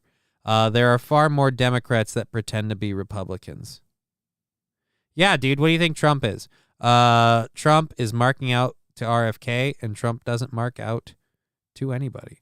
But yeah, again, Republicans or Democrats pretending to be Republicans is literally, again, Donald Trump is a Democrat. He just pretended to be a Republican to get into office, and it worked. It worked. How fast is Rush Order Teas? Why is there another ad? Pretty dang fast. Click the link to get your high... You fucking dickbags. I haven't moved anything. The story's just sitting here. It hasn't skipped over to a new story. You just started another ad. I'm not even up on that part of the screen. Seriously, Fox News. Fuck you. Fox News. Fuck you, I'm reading. All right, let's get to this one. Since we're on the politics stuff anyway, it's a good time to do this. California Senate Democrats walk out after GOP honors gay Republican Richard Grenell amid Pride Month.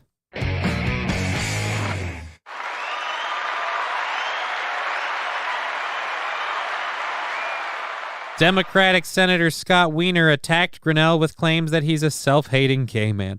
You gotta love, hey, we're all about inclusivity and acceptance and, trans rights are human rights, gay lives matter, all of that. Hey, we want to honor the gay Republican over here. It's Pride Month. We don't have a lot of them, but we got one. We're going to honor. Fuck that. He's not a Democrat, so it doesn't count. I'm leaving. Jesus. Want to see? Oh, yeah. What is it? Here we go. Boop. Quintessentially what the another wiener? Yeah, another wiener, man. You want to see my burger? Democratic members of the California State Senate walked out of the chamber after Republicans honored former Trump administration acting director of national intelligence, Richard Grenell. Grenell, who is gay, was honored by the chamber Republicans amid LGBT Pride Month, but that did not sit well with some of the Golden State Democrats. Several California upper chamber Democrats who control the Senate majority walked off the Senate floor after Grenell was recognized as the first openly gay presidential cabinet member. California Senate Republicans, however, were more receptive to the nation's former ambassador to Germany, with support from Minority Leader Brian Jones, as well as State Assembly members Bill Asali and Tom Lackey and Greg Wallace. Asali told Fox News Digital that when Democrats walked off the Senate floor in protest of Ambassador Rick Grenell, it highlighted their intolerance toward anyone in the gay and lesbian community that doesn't agree with their far-left political ideology. Exactly. And by the way, Republicans, don't act like for 1 second the fact that you embrace this person so much has anything to do with the fact that they embrace your political ideology. So let's not act like you wouldn't demonize this person, maybe not over their sexuality particularly, but you wouldn't find a way to demonize this person if they had a D instead of an R. And that's the worst part about this story. We're sitting here ripping on, oh, how dare these guys get up and walk out. You'd get up and walk out if he had a D. Richard, I didn't know you were a dick. Oh, every Richard's a dick. Actually, that's the wrong sound drop. Where is it? Let's get back. Boop. Here it is. Every Richard's a dick. Alrighty. So, yeah. Again, this is, oh,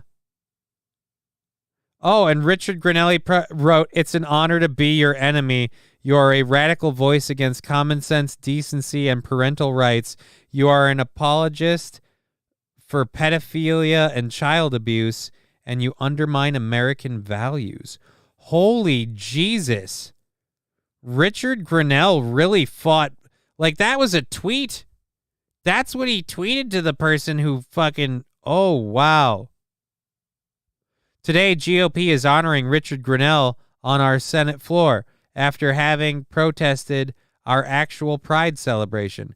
Grinnell is a self-hating gay man. He's a scam artist, pink washer for Trump, and spreads anti-LGBTQ, anti-vax, election denier conspiracy theories. And then he put a link to, what is this?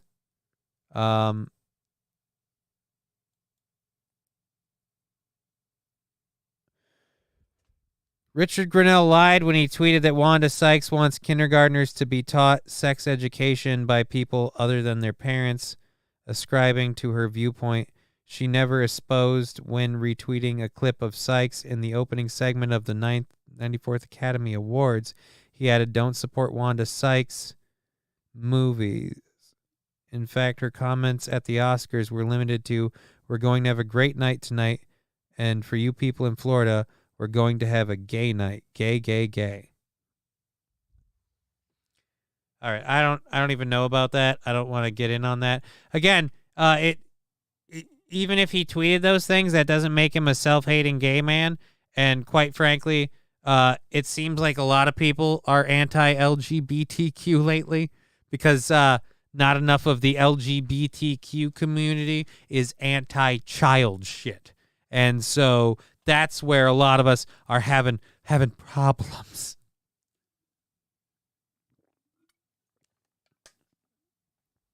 So, I don't know.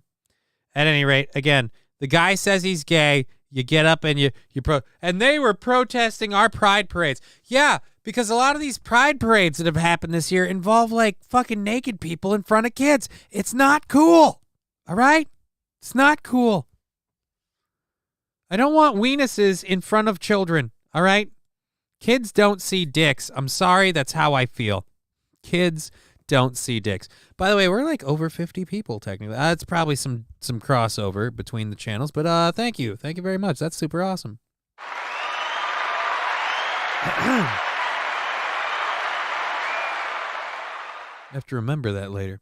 So again, Senate Democrats, even if you think he's a self-hating gay person, if you stand for these ideals, you have... Hey, laser lips! Your mama was a snowblower! Never heard it called that before. Anyways, so again, even if he was a self-hating gay man, that's your belief. You cannot fucking get up and walk out if you're complaining that they didn't accept your tolerance. That's one of those points where you're supposed to take the high road. But I get it. He had an R next to his name, so everything he says has to be devalued. Everything he believes has to be devalued. And it doesn't matter if he's part of your patron saint of people who can do no wrong. You have to fucking hate on him. This is getting tight. I'll have to fix that later. Fuck it. All right. So that story's done. Let's get through there. It's we've got an hour and a half left in the show. Thank you for being part of it today. Really appreciate that. What is this?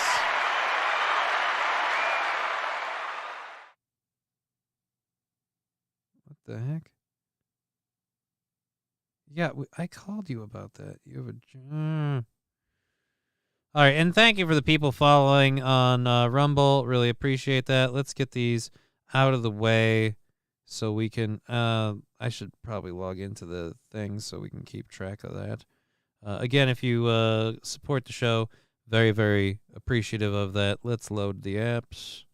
Thank you, Danger Bear Wolf Turtle just started following on the Rumble. Really appreciate everyone following on the Rumble. A reminder, the Sunday Smoke Show will be on this Sunday, and we will be back this Sunday for the Sunday Smoke Show. You have money on hold and your tax ID to avoid backup withholding.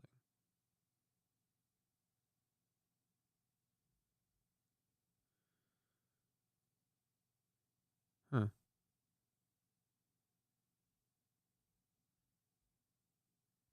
All right, I'm going to have to deal with that, I guess. Another day. All right. And the Venmo one. So no action on any of those, which is fine. Let's, like I said, we'll end up being out of that by Wednesday. So everyone is so emotional now these days. Yeah, everyone's really emotional. And again, if you're pissed that they didn't accept your gay pride stuff, way to really take the high ground and prove that you're not every bit the piece of shit they are by not accepting their gay pride stuff. I really love the eye for an eye attitude that you guys have. Certainly glad the two-party system is proving that we are just more and more childish. Alrighty, so this next one here, I believe this video will cover it. France braces for more violence after 17-year-old shot dead by police.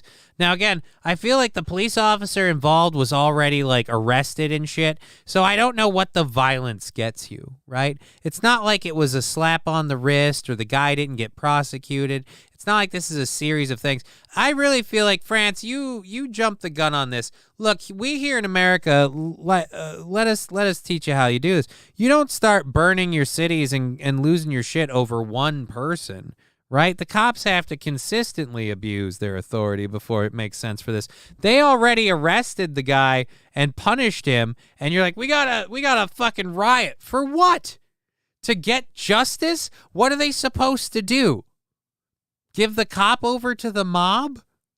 What's the justice? Rioting is fun, I guess. Well, I mean, it's starting to become France's national pastime. Didn't they freak out about people wanting to, like, kick up the retirement age and shit? Melissa, this is a protest against that killing by police of that teenager. But it's also, as you've been pointing out now for some hours today, a protest about years, perhaps, of perceived maltreatment. That's right. Years of pent-up frustration that you're seeing even now on the streets of Nanterre, Julia, to the northwest of Paris. That is the suburb where that march is now taking place that was called for by the mother of young Naël, which is also the part of Paris, the outskirts of Paris, where this killing took place on Tuesday morning. Now, tonight, once again, authorities are bracing for another night of violence, not just there, because it's now spread far beyond that to other cities across France and more. Thank you. I think that was, thank you. Was that Lab Glass? I don't know. Did it come up on here? I didn't say it. It didn't show it on the thing. Whoever just did the sticker, I missed that. I was looking at the story. Thank you very much for that. Appreciate, again, we appreciate all the support. Whatever we get with bits, subs, sound drops, and stuff, we add that up every day. That goes into knocking the goal down and all that stuff. Thank you for helping with the show. Cheese-eating surrender monkeys. I don't know what that is. That was held on ethnicity. I don't think you mean that on an ethnicity thing. I'm just going to deny the comment anyway just to get it off the screen. Just in case it was a problem. Crepes are overrated anyhow. Yeah, it was Lab Glass. Thank you for that 100 bits in the sticker. It could be communist agitators trying to disrupt the country and push their agenda. I mean, the French. Yeah, no, I absolutely would believe that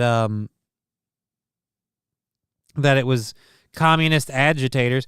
But apparently they're saying this is pent up about years of perceived problems with the cops. All I'm going to say is, again, from what I saw of the video, they had the guns drawn. All right? Whether right or wrong, you fought back and you found out. Russian collusion or global warming for sure. I'd believe global warming. Just French LLC. Thank you, Yarato. Specifically, those neighborhoods, the suburbs around Paris that have traditionally felt these sorts of grievances most keenly. Now, at heart of all this, of course, is the killing on Tuesday morning of young Nael, a Frenchman of Arab origin, just 17 years old. Particularly damning to the police, Julia, was the video that emerged shortly after the stop at which he was killed. That video at odds with what we now understand the police had initially claimed in their defense, that the car had been coming towards them. In fact, as you can see on the video, young Nael was killed essentially in cold blood as he tried to drive away from the policeman. I have a problem with that narrative, all right? Killed in cold blood as he tried to drive away from the policeman. So let me get this straight. The policemen are just supposed to allow Cheer people... 100 paint me like one of your French girls. Maybe later. Thank you for the 100 bits. It's coming right for us. Exactly. Thank you, Kane J. I have a problem with painting that as killing in cold blood. I have a question. What are the cops supposed to do when the criminals or the people they're trying to apprehend resist arrest to the point of fleeing?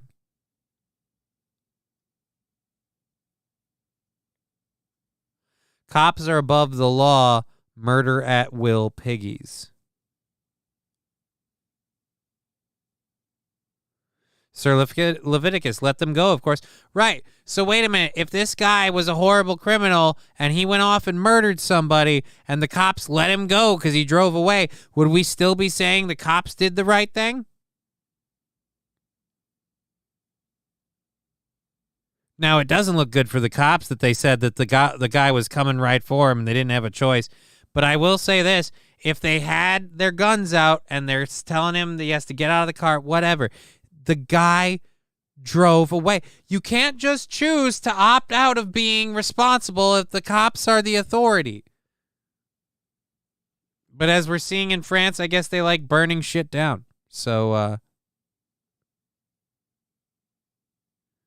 Skeezy Whitefish, stop relying on authoritarians for your safety. You will not get safety. You will not get freedom.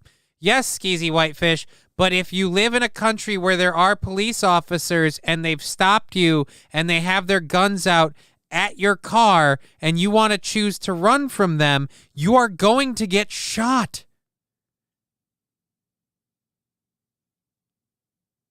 I'm a sovereign citizen. You have no power over me. Look, that's fine. If you don't want to be part of the system where the police are involved in all that shit, that's fine. Then don't live where that's a thing. But if you live in a country that's a thing, if you're taking advantage of all the other parts of the country, this is unfortunately a part of the deal. And here, I'm not saying the cops were right or wrong to stop this guy. I still don't know why he was stopped. That's one thing I'd like to know. Why was the guy stopped?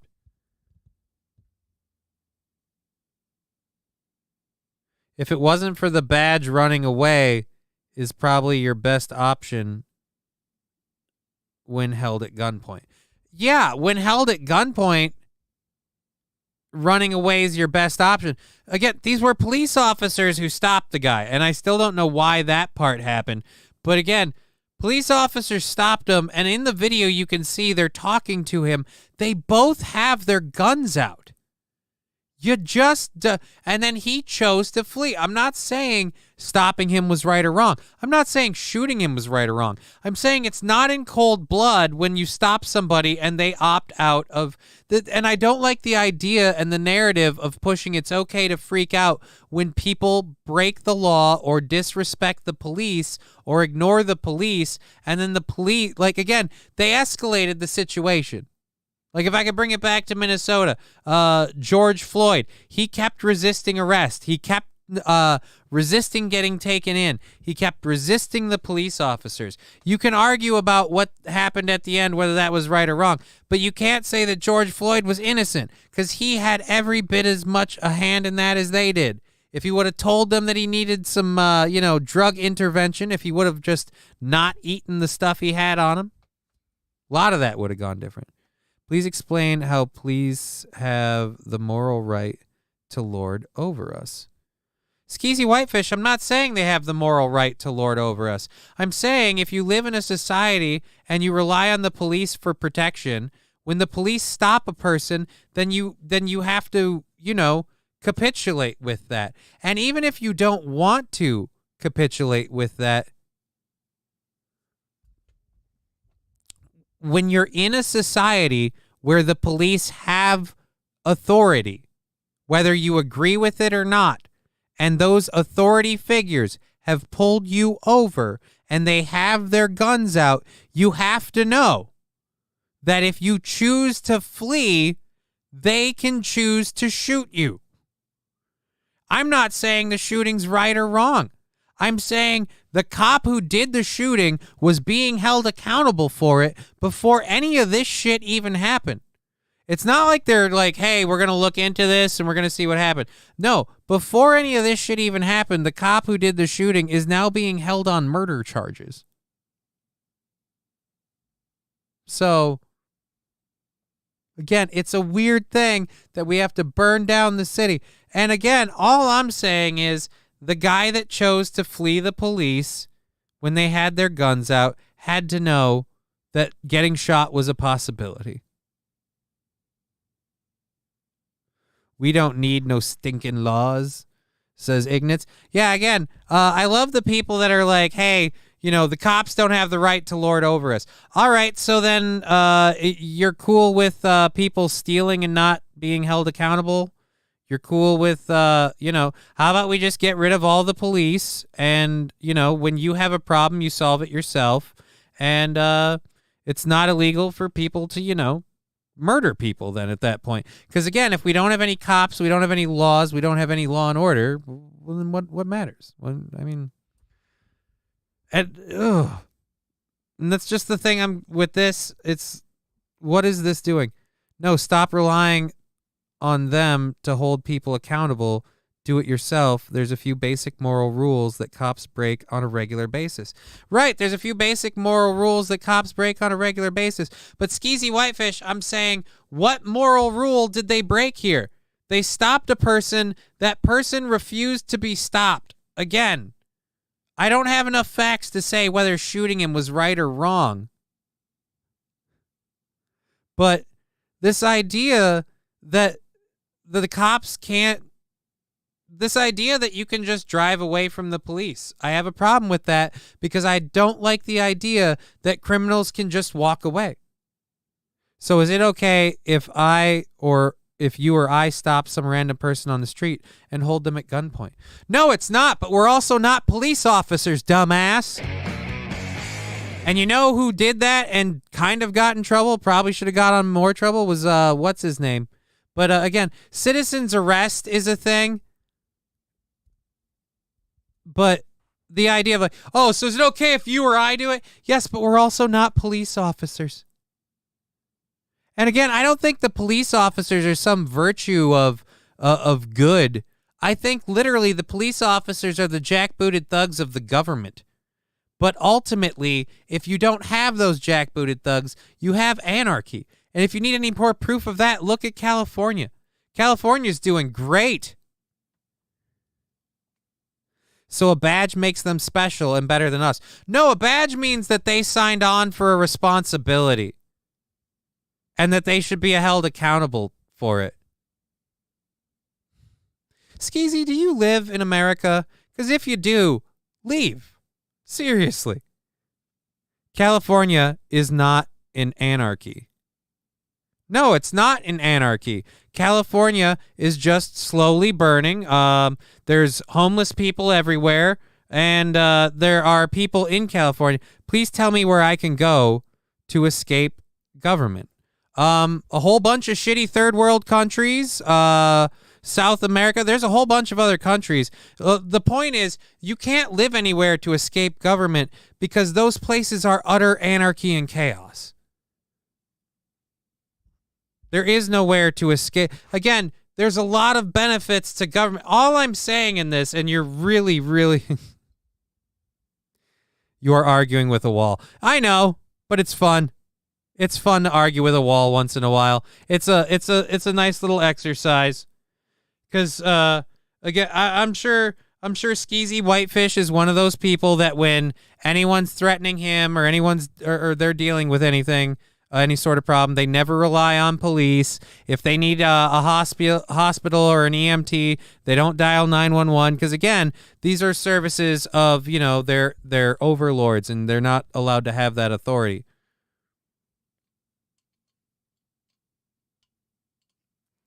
And by the way, we don't hold cops accountable for when they break the laws. Maybe we don't hold them accountable enough. I'm certainly willing to have that argument. But is not George Floyd and everyone, are not all the cops responsible for the George Floyd thing held accountable to some degree? I don't think any of them are working anymore, at least. I know one of them's in jail. I know we gave the family a shitload of money. And again, on this story that we're talking about, Skeezy, there's no government at the Titanic wreck site. Go check it out, brother.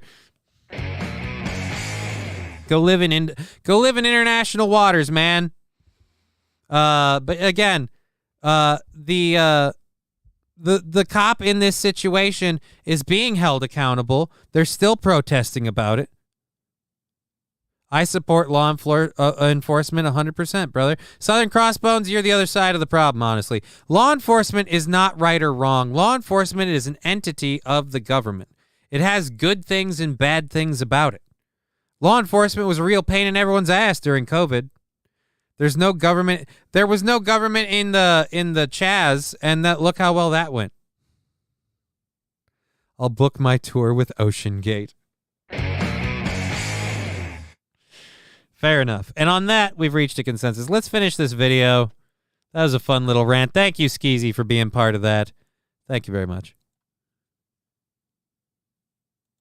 That has caused a great deal of controversy, as you can imagine, because, Julia, it goes back to so many other cases of allegations of police brutality that has sometimes all too tragically ended fatally, as it did on Tuesday morning, but allegations of police brutality and of racism on the part of the police. And that is always very difficult to speak about here in France, given the traditional ban on any collecting of anything to do with race or ethnicity. I'll say this. I know in France they've had some issues with particular ethnicities.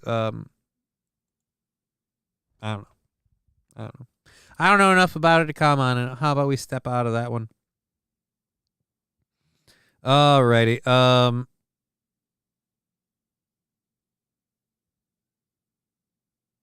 Mikey Two Milks. Hey, what's up, Mikey? How you doing? Good to see you.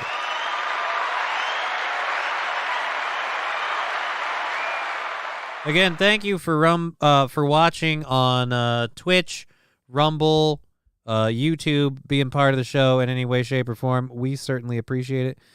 Please click the thumbs up if you're watching on Rumble and get the show circulating a little bit more. Maybe boost the numbers. That'd be great. And on YouTube and Twitch as well. Like, subscribe, grow the show. So let's move to something a little more fun to talk about. A vacationer dies in Jamaica after trying to down all 21 cocktails on a drink menu. Ladies and gentlemen, we have a new winner of the Darwin Awards. Jesus Christ. A British man vacationing with his family in Jamaica died after drinking with 2 women celebrating a birthday. Good God. A British man vacationing in Jamaica died after trying to drink 21 cocktails on a bar's menu, according to the reports out of the UK. Timothy Southern, 53, of Staffordshire, England, was on vacation with his family in May of 2022 in St. Anne, Jamaica, where he met 2 Canadian women at a bar, trying to complete a 21-drink challenge to celebrate a birthday. Southern had been drinking brandy and beer prior to taking up the challenge, according to an inquest. Yeah, that's not a good choice. That is not a good choice. All right. I don't want to say anything disrespectful of the dead, but I am going to say, is that a Bob Marley chest tattoo? And a Bob Marley hat? No, it's not a Bob Marley hat. But that definitely looks like a Bob Marley chest tattoo. And it looks like he's doing a fist bump while leaning on a rock that has like the Jamaican flag on it.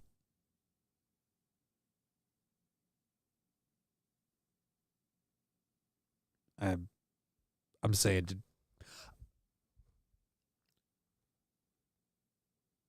if we take emotion out of it, what have we lost? All right. Let's go back to the meat and bones of this bitch. I think I'll just lay down on this comfy rock. Well, no, he's taking a picture. This was a picture of him on his vacation. And again, someone else said the damn Canadians did it to him. Not only did they do it to him, I think they were Canadian maids.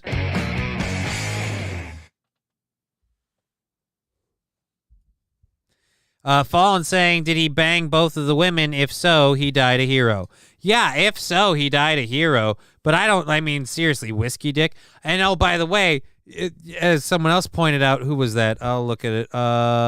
If you're going to try that, pre-gaming is a bad idea. I don't think he intended to try that. I think he was pre-gaming without knowing it. Minnesota man arrested after throwing Skittles at people in restaurant.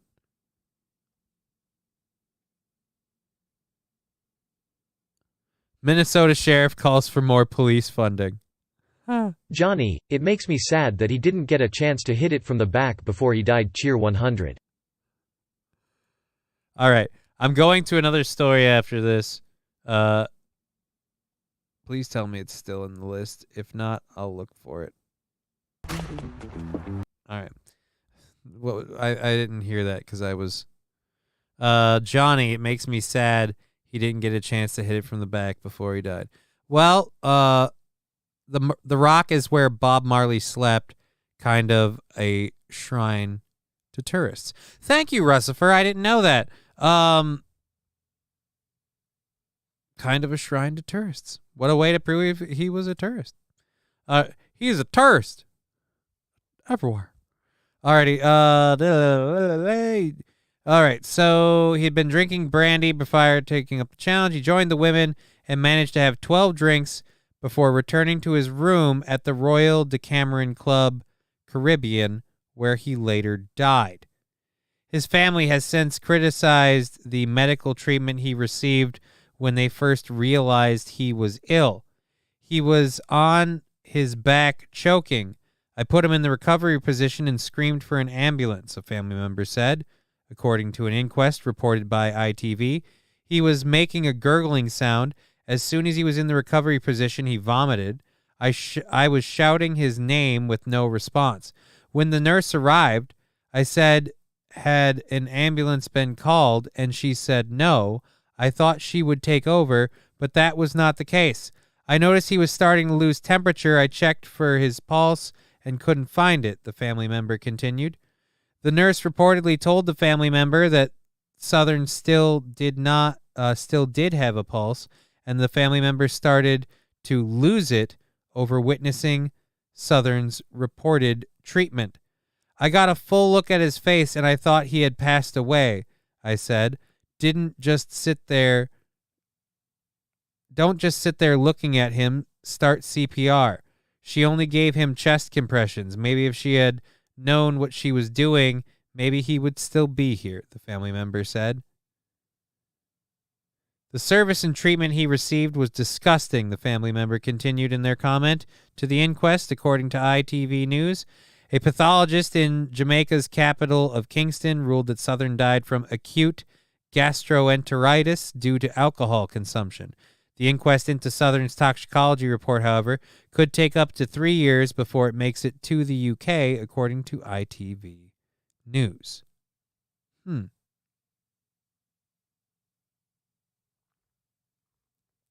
I'll say this. Regardless of whether or not the medical care he received was all right, this guy was a dumbass for trying to drink all that shit.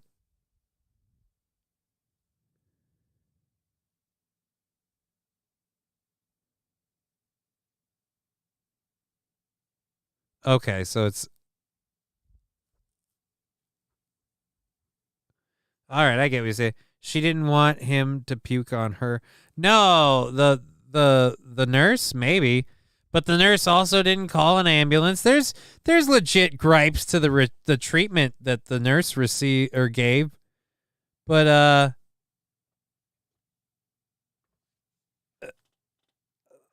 I think you're putting too much blame on the treatment he received and not enough blame on the behavior he engaged in.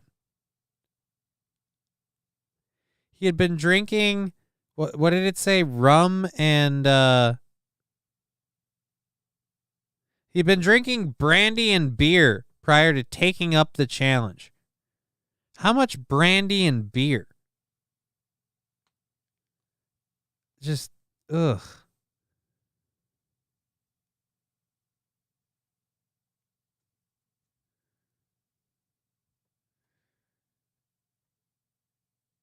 All right, let's find this one that I wanted to look for. I gotta go where? Search. Minnesota. There's an N in there. Minnesota man throws Skittles. Why did it move off?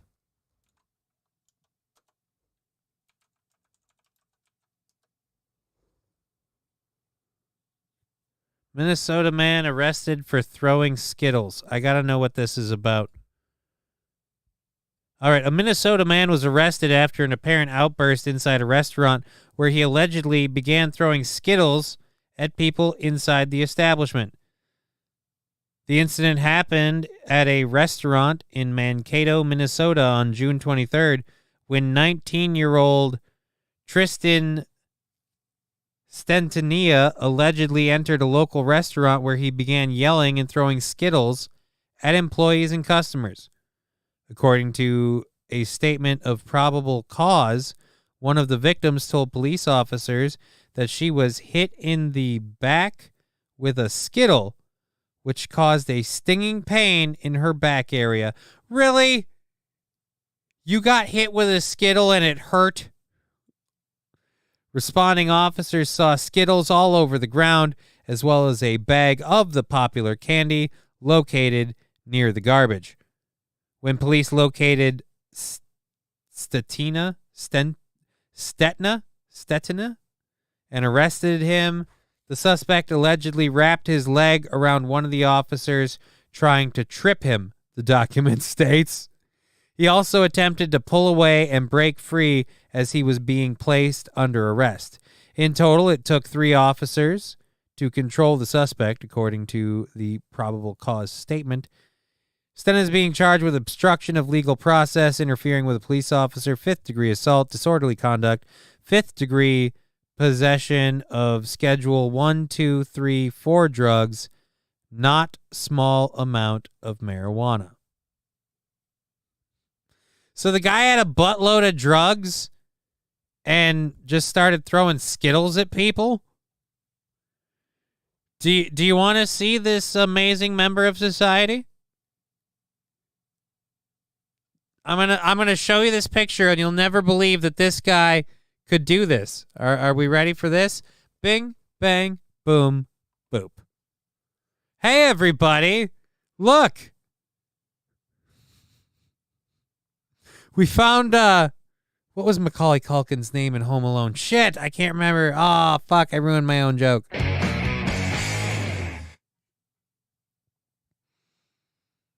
Oh, shit, Yaya Lab Glass. What? He looks like a gremlin named Kevin. Oh, Kevin McAllister. God damn it. But his name was Tristan? Tristan or Trenton? Tristan Stettina. That's a Tristan. How many face tattoos do you need before people can declare you just like crazy on seeing you? That's a question I have. That is a legit question. You're looking at a future murderer ready to shoot up schools. I mean, I don't know about that. He's apparently lethal with Skittles. All right?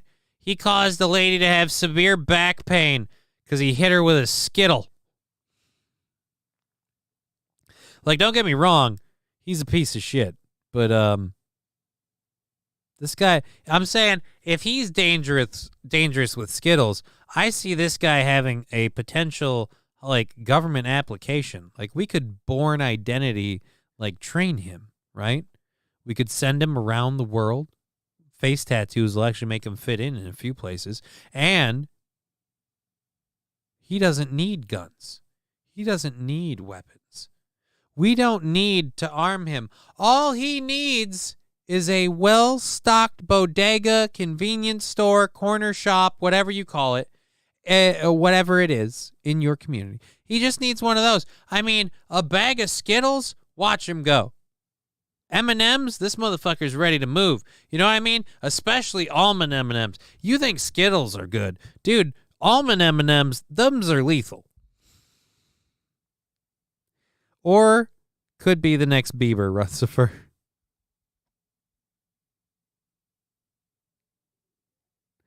Oh, I don't want to post that just because I don't want to get in trouble. He can cause back pain from at least 20 feet away, 10 feet lethal. That's right.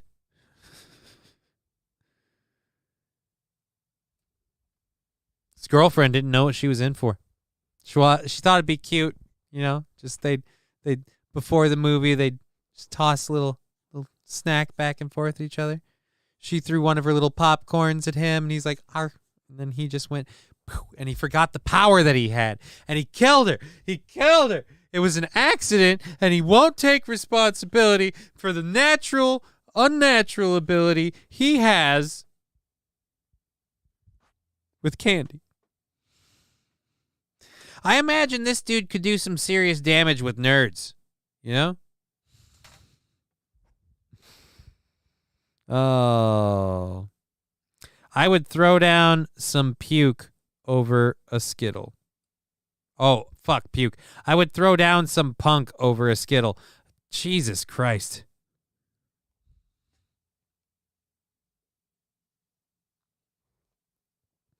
So yes, there's our wonderful member of society. Let's bring this back into good view.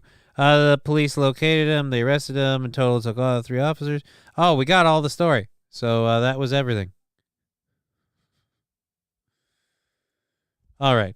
So let's get to our last story of the second hour. We have an hour left in the show. Thank you for being part of our amazing program.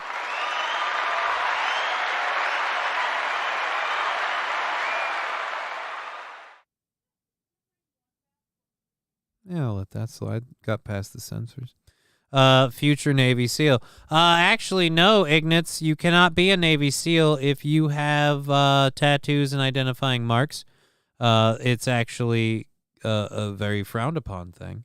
And I think face tattoos in particular would be a no-no for that. So, probably not Navy SEAL. We could do with him in the West Indies. We used to beat delinquents like him with a bull's pizzle. Bull's pizzle is a dried out cow's penis, dried hard in the sun.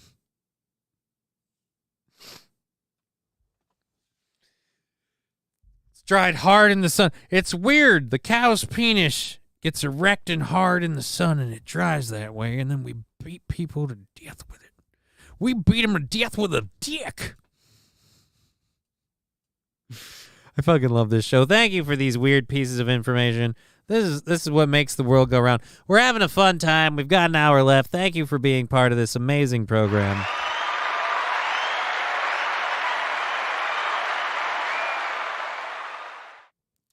I am gonna clear out the second hour stories there since we're done with them.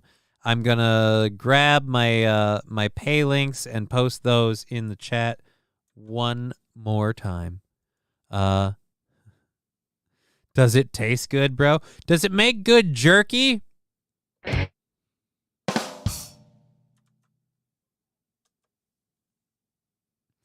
That's gay, says Chevy JB. I mean, maybe. Maybe if you eat it. I definitely won't. I definitely wouldn't eat cow dick jerky. I'm just going to say that right now. Not a cow dick jerky guy. I just linked all the pay links for the show, the Streamlabs, the PayPal, all of that. And if you can contribute to those things, we sure do appreciate it. And that's not... New estimate has been created. Interesting. Weird that these are coming off on my phone. Not a good time for those notifications. Sorry, phone. Anyways, so thank you for being part of the show. If you can support it, that's great. We are funded fully through this Wednesday with how our schedule's working. We're off Friday and Tuesday. We will be on the Sunday Smoke Show. That's always a thing. And Southern, it stinks of pizzle my nozzle.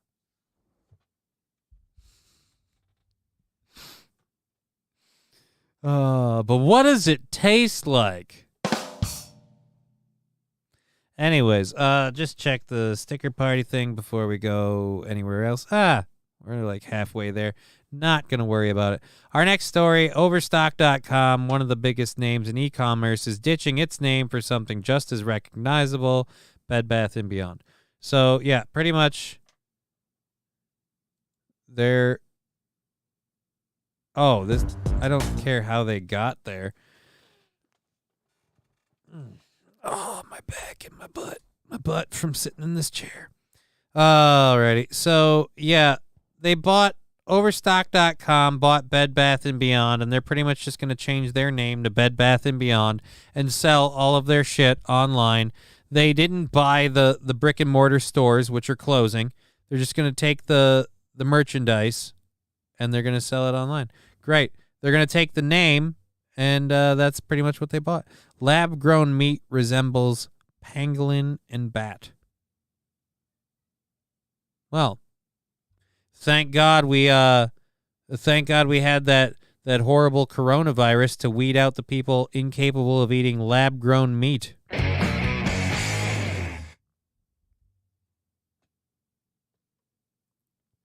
Russifer is saying, "Ask a woman; she'll tell you what it tastes like." I've never had, like I said, beef jerky dick. I just imagine if you're going to dry it, you're probably going to eat it. Keep that meat ready for when you need it. That actually kind of rhymed. It's like a jingle. All right, so let's ditch the story. I'm not going to keep going with that one. I don't really care. Thank you for watching on Rumble, Twitch, and YouTube. I don't know how much of it's crossover, but technically Looking over 60 members right now watching the show, being part of it. Certainly appreciate all that support. Thank you very, very much.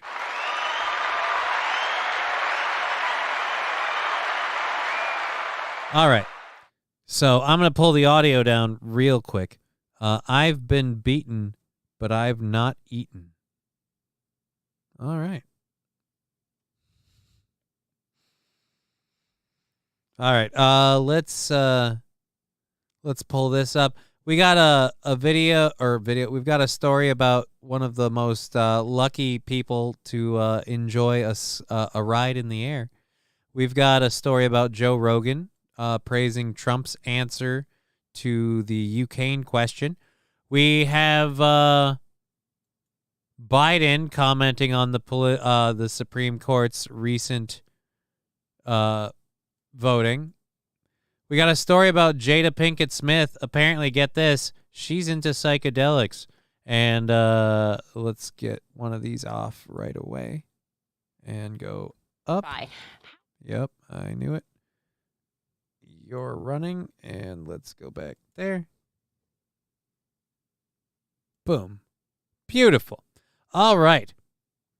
So, and let's do this one just to pimp this. I have got to go and work on a couple of things after the show, this being one of them. Yes, load this link. One last thing I'm going to talk about, one last money grubby thing I got to do. My apologies.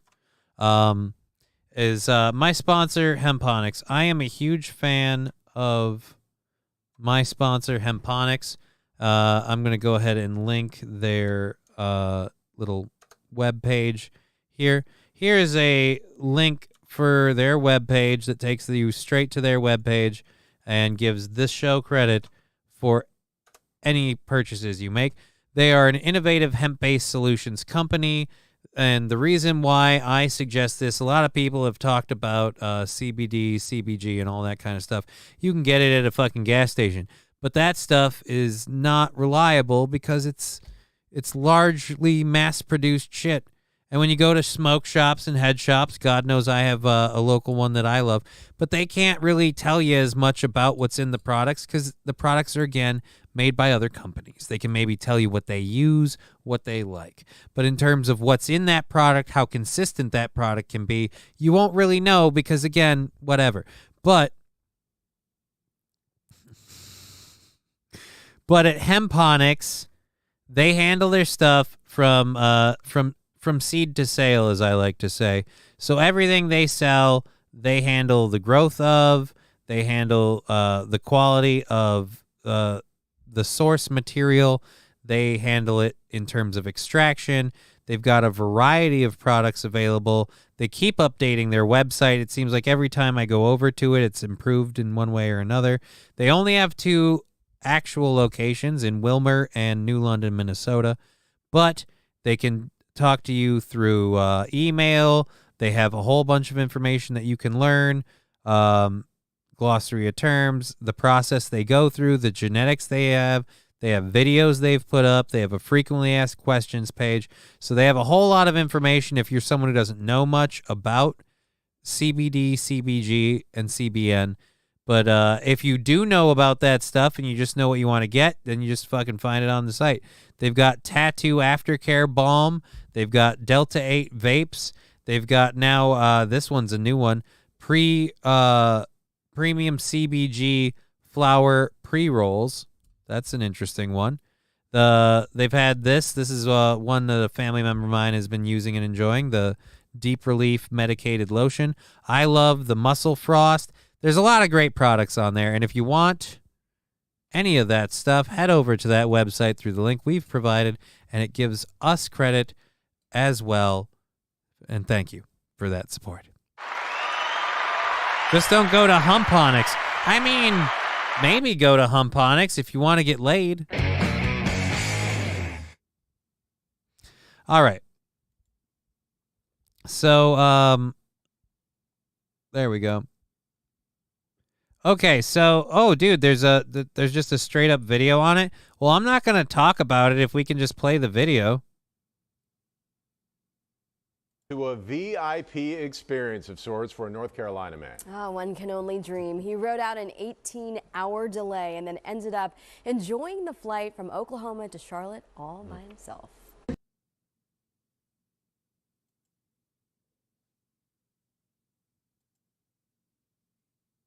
Hey, Toots. How you doing?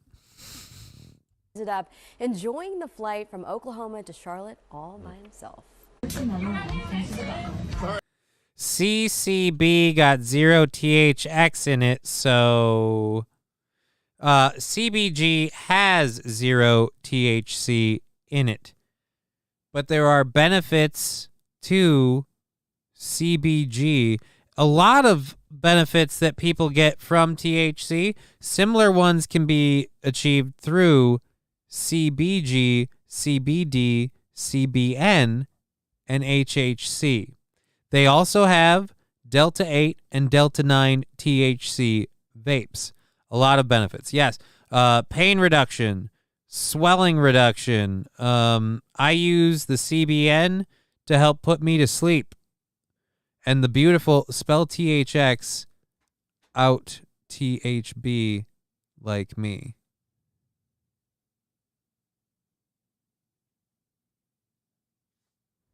I surrender.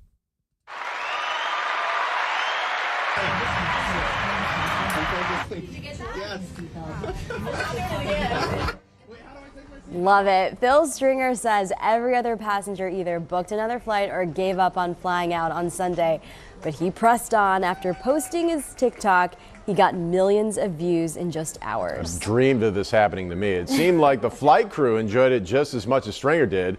The baggage handler laughed when he said he only had one bag to load for the flight. You know, honestly, it was just turning a bad situation into a good one. And we joked, we laughed, we cut up, we talked. I exchanged phone numbers with them. Like, we're literally still texting today in group messages. I got to bang one of the stewardesses in air. That guy gave me the N-word pass. I called him Mike the whole goddamn day.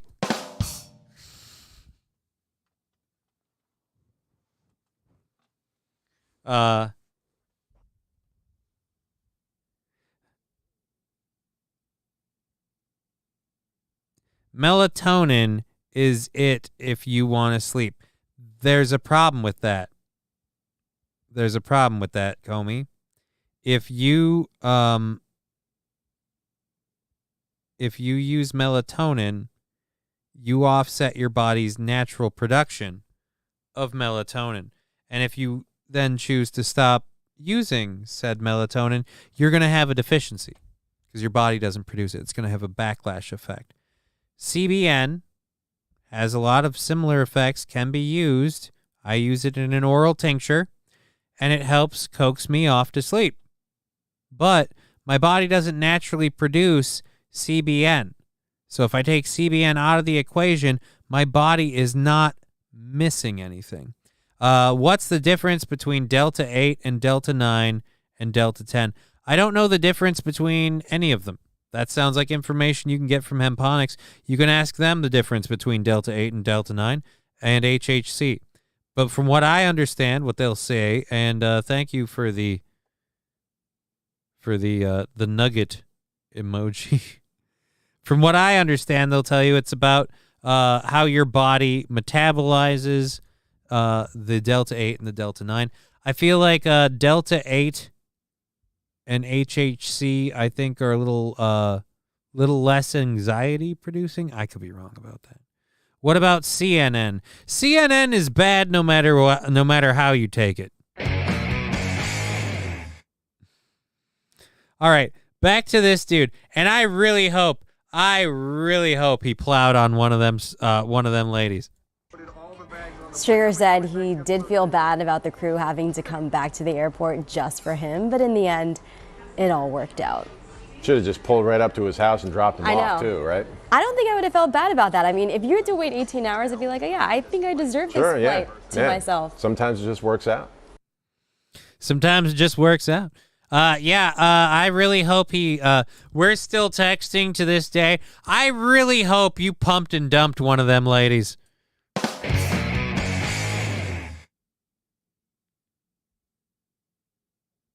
That dude has some THC. Communist News Network, very good. Always tell the truth. Oh. I always called it Cable News Nitwits. Communist News Network's a different one. Maybe that one works. Yeah, Deadpool just should have left him there the first time. Shouldn't have messed with it before. Made a bad situation worse. Gotta get me some Sky Puss. I mean, dude, I would definitely try Cable News Nitwicks.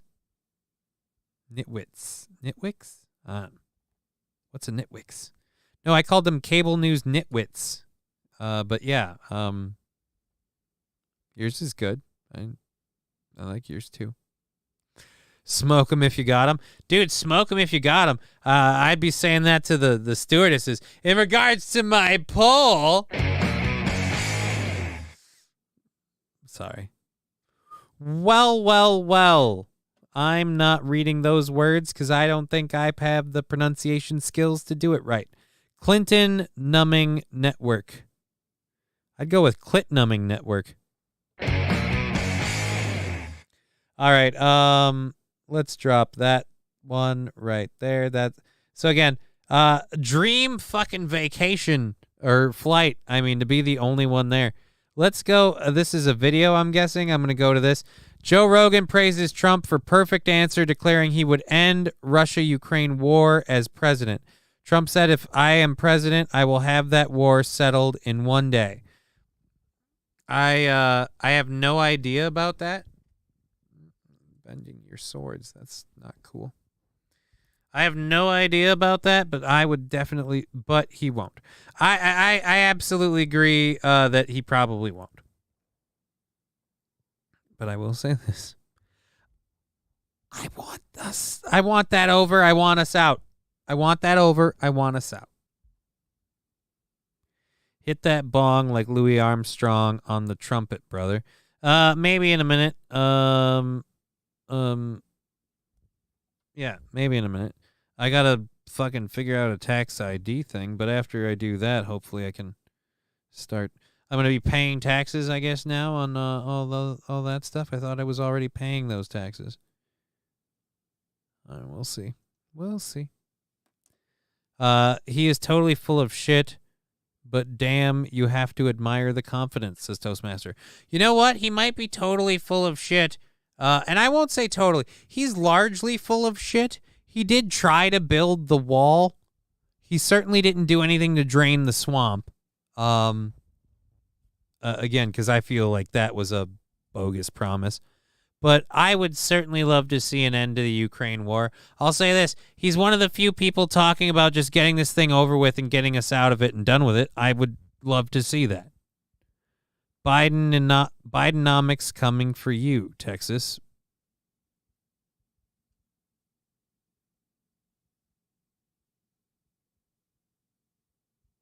I meant about that one thing. Oh. Trump will end the war on day one. A lot of presidents make that day one promise. Most of it's bullshit. And I mean like everyone. Everyone. So I don't believe Trump will end the war on day one. I guarantee you, because of our government, he wouldn't be able to end the war on day one. But I will say this. I bet you it gets over a hell of a lot quicker than if we give Biden 4 more years. Biden's making too much money on the back end. Why would he give up? He's fucking milking this shit. Anyways, let's get over to Joe Rogan praising Trump. Apparently people do not like Joe Rogan praising Trump. But we'll see. Biden will be dead in half. Saying something and doing something is 2 different things. Why he can say that. Oh, yeah, it's absolutely why he can say that. And again, I don't know if I made this point before, but I'll make it again. I love saying this. Every president makes day one promises. A lot of it is bullshit most of the time. It's usually a pander. But I'll tell you what a day one promise is to me. It shows me where the president is thinking of trying to address what they're trying to do. For example, Biden said day one that they would repeal a whole bunch of Trump's fucking rules and things. So that told me they were going in with the intention of ripping up everything the last administration did. I don't know if I necessarily agree with that. Some cases good, some cases bad, whatever. Happens a lot. Okay. But Trump saying he wants to get out of the Ukraine war and he will end the war. I will been working on this. Let's do it. I will end the war day one. I will end the war. It'll be over. It'll be done. It'll be over so quick that nobody, even Sleepy Joe Biden, could say anyone could have ended it faster. No one could have handled it better than Donald Trump. It's a horrible impression. But it's getting better. I'm honing it. I'm honing in on a Trump. Trump is the only president we have ever had that doesn't have descendants that... All right, can you fucking drop it? I'm serious, man. I'm sick of it. Trump's the only president we've ever had that hasn't owned descendants that are slaves. Make Trump the king of the U.S. Trump's the only president we've ever had that hasn't owned descendants that own slaves. Okay, cool. Trump's also the only president we've ever had that employed a shit ton of illegal aliens in restaurants and things like that because he knew he could cheat them on taxes and stuff. Trump's also the only president we've ever had that repeatedly used shitty business dealings to kind of cut people out of being paid for decent services. And then when those businesses went under, he kind of just filed bankruptcy and didn't pay any of the costs. Trump's done pretty much a bunch of bullshit. So shut up on the slave thing. I'm seriously sick of hearing it.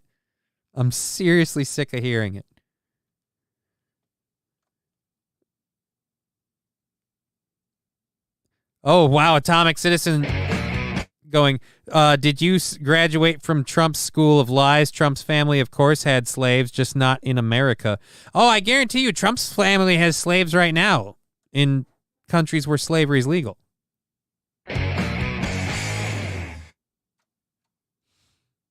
I guarantee you Trump has slaves everywhere it's legal. If he has a what is it, a golf course or a Trump Hilton or whatever, a Trump hotel in Dubai, and it's legal to have slaves there, he's absolutely got slaves working for him. They're cheaper.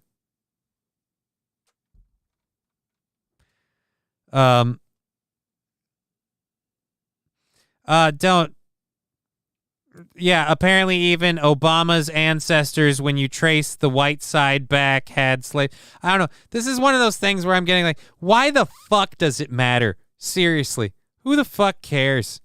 Trump's a piece of shit.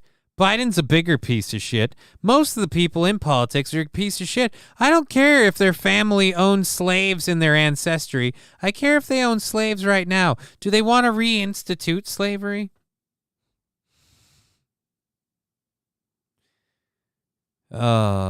Yes, from his mom's side. Again, what does it fucking mean? Nothing. Who gives a shit? Fat Conan. We're all slaves. You know who's a slave? Southern Crossbones is a slave. He's a slave to Trump. No matter what Trump does, just, oh, yes, the massa. I'll be happy to push your message, Mr. Trump. I love you, Mr. Trump. Why, I'm a Trump supporter to the ends of the earth. And yes, I'm petting a cat right now, for those of you who wonder what I'm doing.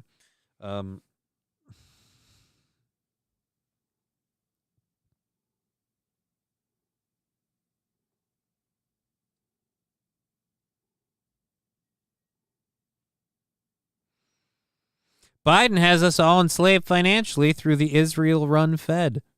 Apparently, somehow Obama is related to George Washington. I don't know. Yeah, you know.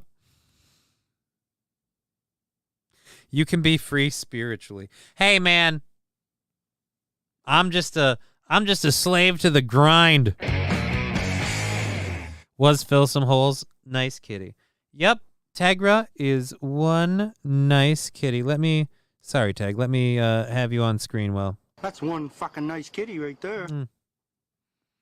One beautiful little kitty.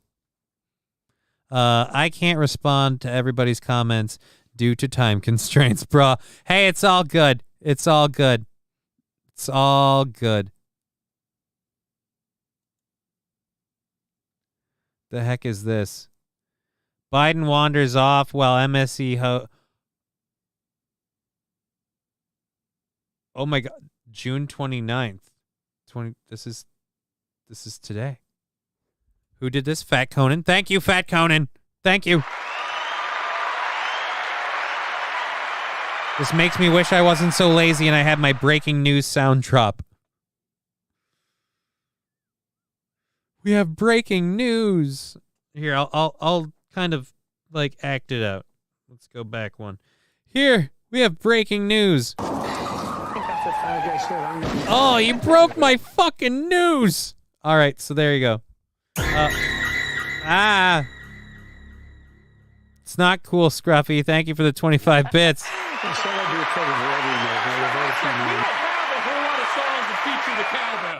I gotta have more cowbell, baby.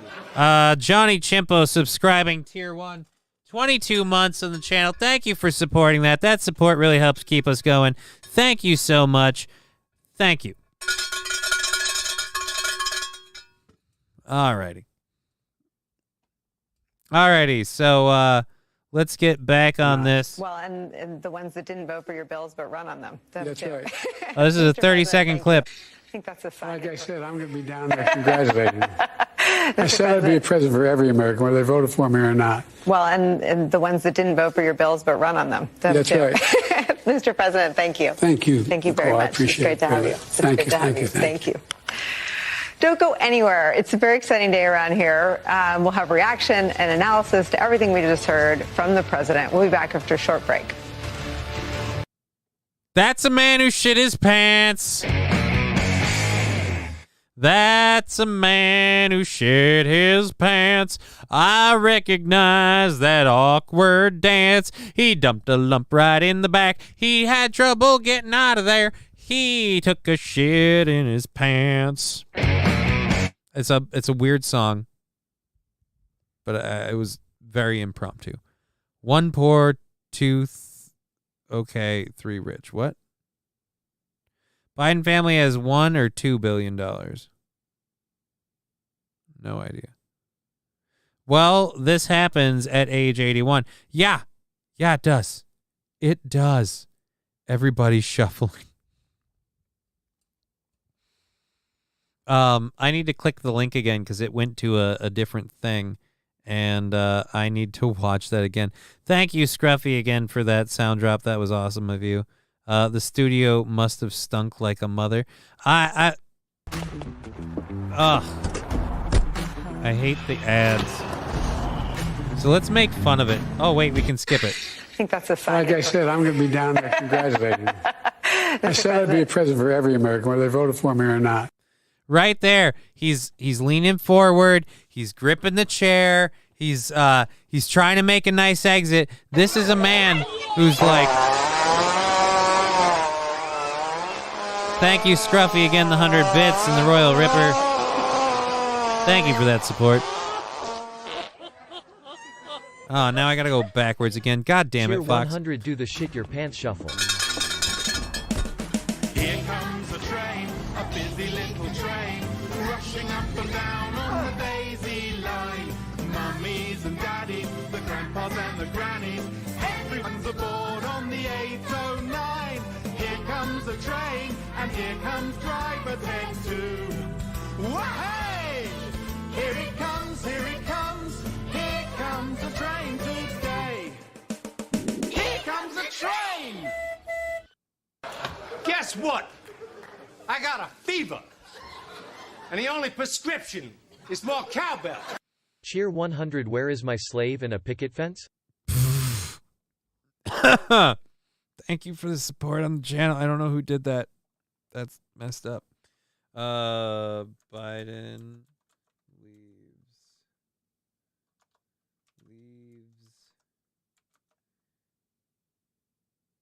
interview while hosting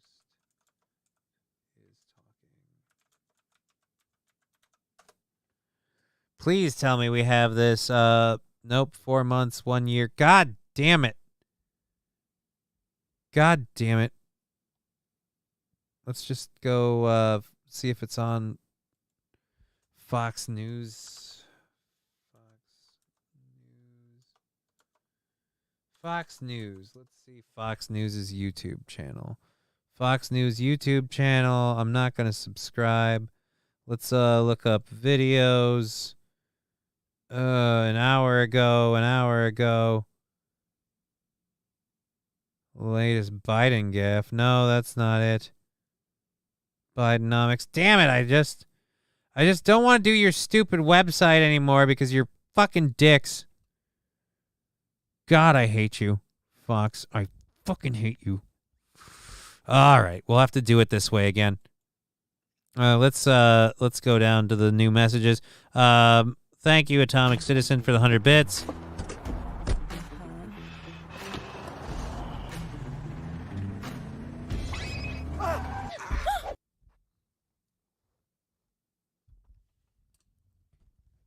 If you vote for anybody other than Trump, you support slavery, you racist assholes. See, it's stupidity like that makes me say if you're a Trump supporter, you probably should be quiet, because that's like the key. That's like peak get off my side guy. You're on strike one, bro. I'll say this, Southern Crossbones. You might want to look at the mirror on that statement. Cheer 100, cheer 100. This is not a normal presidency, Johnny. Did you see that this morning? Yeah. Scruffy saying what? Southern Crossbones is a, I'd say dyed in the wool Trump supporter. But Southern Crossbones is one of those crazy Trump supporters, apparently. And he's really hung up on the fact that people, yeah, thank you, Fat Conan, for linking it. Media, all right, this is probably a better one then. Subscribe to Mediaite. Nope.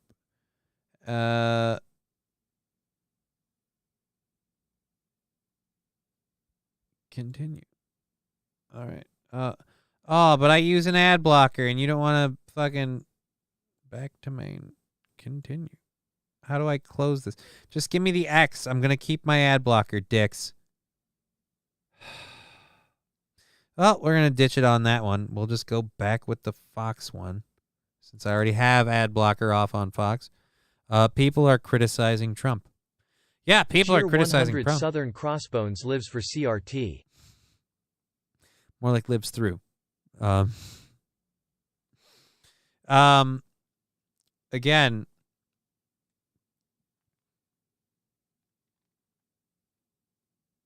the weirdest argument ever that like, oh, you have to vote for Biden or you support, or you have to vote for Trump or you support racism. I'd say statements like that are made by true idiots, because you're not really supporting or slavery. You're not really supporting slavery by voting for the other presidents just because they had slaves at some point in time, like in their family line. Now, if they're pro-slavery, then that you have an argument, but doesn't matter what Democrats vote at primaries. It is Biden. Kanye 2024. Yeah, I'm for that. That hype train finished at level 166% because we got stuck in the mud arguing about the Trump shit. You guys don't think I'm not being outnumbered? Ever since 2015, I've been called a racist for supporting Trump, only to find out his descendants never owned slaves. Payback's a bitch. That doesn't change, Southern Crossbones. You're still going to be called a racist for supporting Trump because a lot of racist people support Trump and they say stupid shit. And so when you join that crowd, you will get painted with that sticker by throwing this stuff out and saying payback's a bitch. You actually, again, become the get off my side guy. Trump RFK 2024. I'm just going to say it one last time. If you can't just drop that, if you keep jumping in here on that with the Trump is this is I'm sick of it. I said it before. I'm sick of it. And this is an audience interactive show. We have a smaller audience than a lot of shows, so I don't want to, be one of those I'll kick you out of the corner, like guys, whatever. But it's kind of where I'm at on that. Just fucking drop it. A lot of black racists support Biden. It's all good. A lot of white racists support Trump. Apparently you're one of them, I guess, and you're taking this really, really hard. I'm sorry. Again, if there wasn't some truth to it, I'm sure it wouldn't burn you so much. Yep, like that. Someone light a match. Scruffy, what the fuck is happening? I don't know. Southern Crossbones has had a stick up his ass. Like, one, Southern Crossbones apparently can't stop being racist. Southern Crossbones, Atomic Citizen is not being racist.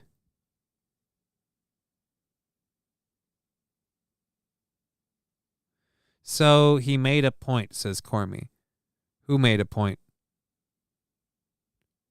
Southern Crossbones? I'm just tired of my chat getting bogged down with Southern Crossbones posting in all caps about Trump never owning slaves. I'm just getting sick of that. The banned one. Nobody's been banned yet. I haven't banned anybody. I'll back off, brother. I'm just, like I said, I'm sick of hearing about it. It's not what we're talking about at all. It's off topic. It's my show, and I'm just sick of it. I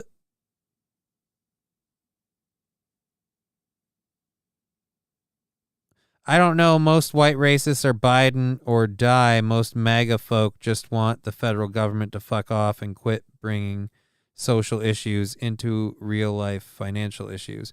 I feel like it's just not what we're talking about. Yeah, Johnny. Fist hits asshole. Thank you, Fallen. Trump will kiss the wall in Jerusalem for you in his, I don't know, most white racists are Biden or die. Do I need to go over to Twitch? Chevrolet JB, it's getting crazy over in Twitch. I have no idea. Sorry, Johnny Blaze. The other thing I don't get is the all caps posting. That one just weirds me out, but that's a me thing. I really hope the GOP... Last time I checked, we don't have a whole lot of songs that feature the cowbell. I gotta have more cowbell, baby. That's weirdos. Yeah, it's getting crazy. Thank you for subscribing at tier 1, 21 months. Thank you so much, Scruffy. Cowbell for Scruffy. Thank you very much for that. But at any rate, again. Guess what? Uh-oh. I got a fever. And the only prescription Another one for is more cowbell. Another cowbell for Scruffy going in with that gifted sub. Thank you very much. That's a beautiful cowbell tribute. It is. Guess what? Up now we've got 5 gifted subs to the community. And the only prescription is more cowbell. 1, 2, 3, 4, 5. Thank you very much, Scruffy.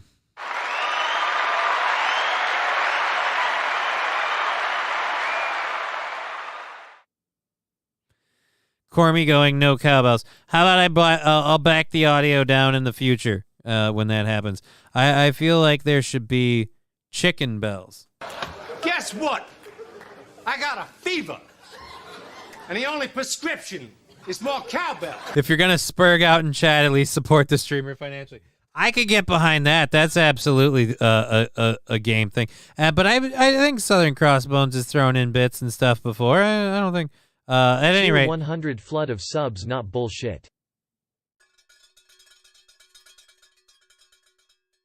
For those two lab glass. All blue. All right. Thanks for the gifted sub. Now I can use the butt plug emote. It's a egg chair. Johnny, is that Scruffy being generous, not a racist act, giving to white man? Aw, that's not racist. How could you say such a thing? Anyway, Johnny, you were saying, I don't even remember what I was saying anymore. I was talking about and that's the worst part. That's the thing. That's the crime here. We were having a great time talking about Biden pooping his pants, and it all got thrown off because Southern Cross was like, I gotta spurg about Trump never owned slaves. I mean, I don't like that I'm being called a racist for supporting Trump, and he never owned slaves. I'm not a racist for supporting Trump. I'm a racist because I hate black people. Just own it that way. I mean, just fucking own it that way. Who cares if they don't give you the right credit for why you're a racist? You know, that's what I say, Southern Crossbones. Just own it however you like. Clip it. Anyways, we'll skip the ad. We'll see if we can catch anything back on this. That was a fun rant I was on before this happened. Like I said, I'm going to be down there congratulating you. I said I'd be a president for every American, whether they voted for me or not. He's looking to get up. He's looking to get up. That's right. This is where the bladder's failing. Mr. President, thank you. Thank you. Thank you very much. And you can tell from the slide and the get up, he has so much trouble walking. That chair is raised, so he pretty much just has to slide out. Don't go anywhere. It's a very exciting day around here. We'll have reaction and analysis to everything we just heard from the president. We'll that's the shit my pants shuffle. That is the shit my pants shuffle.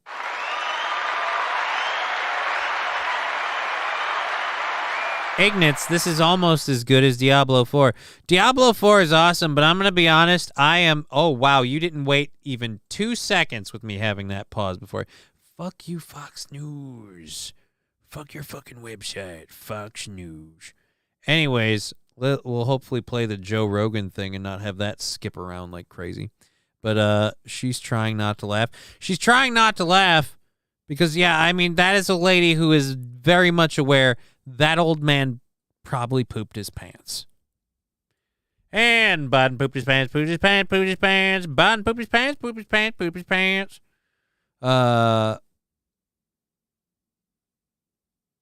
Anyways, so where is it? Northern Finlander. What if he hates Asians? Is it still racism? Yeah. Let's not forget that Trump has been a very, very, very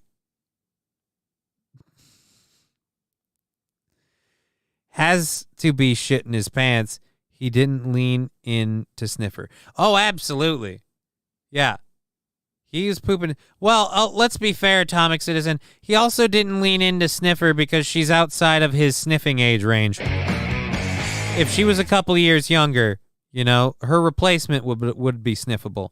You can only hate white people and not be racist. Oh, that's not true.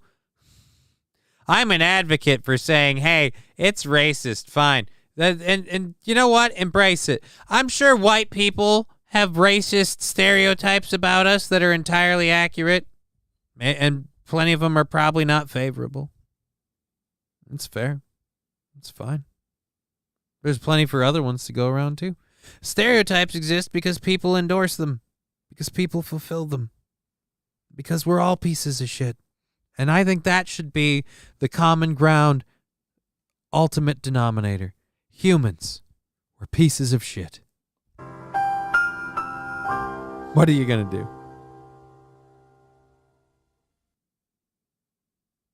Why are you so go get on poo? You never did that? Never did what? Cormy.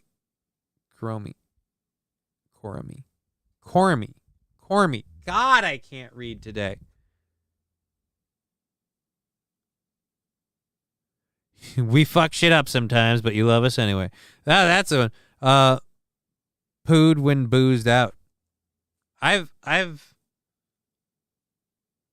shit my pants before, I'll admit it. That's how I recognize it. How do you think I'm able to call it when I see it? I recognize that walk because I've walked that walk. Here's a real treat. Uh-oh. Rusty clipped something. I'm worried about this. Let's go this way with it. I'm a racist because I hate black people. Just own it that way. I mean, just fucking own it that way. I'm a racist because I hate black people. Just own it that way. I mean, just fucking own it that way. I'm Thank a for the racist 20 bits, 'cause by I the hate way. black people. Just own it that way. I mean, just fucking own it that way. I'm a racist because I hate black people. That's going to get me in trouble someday. Oops-a-doodle.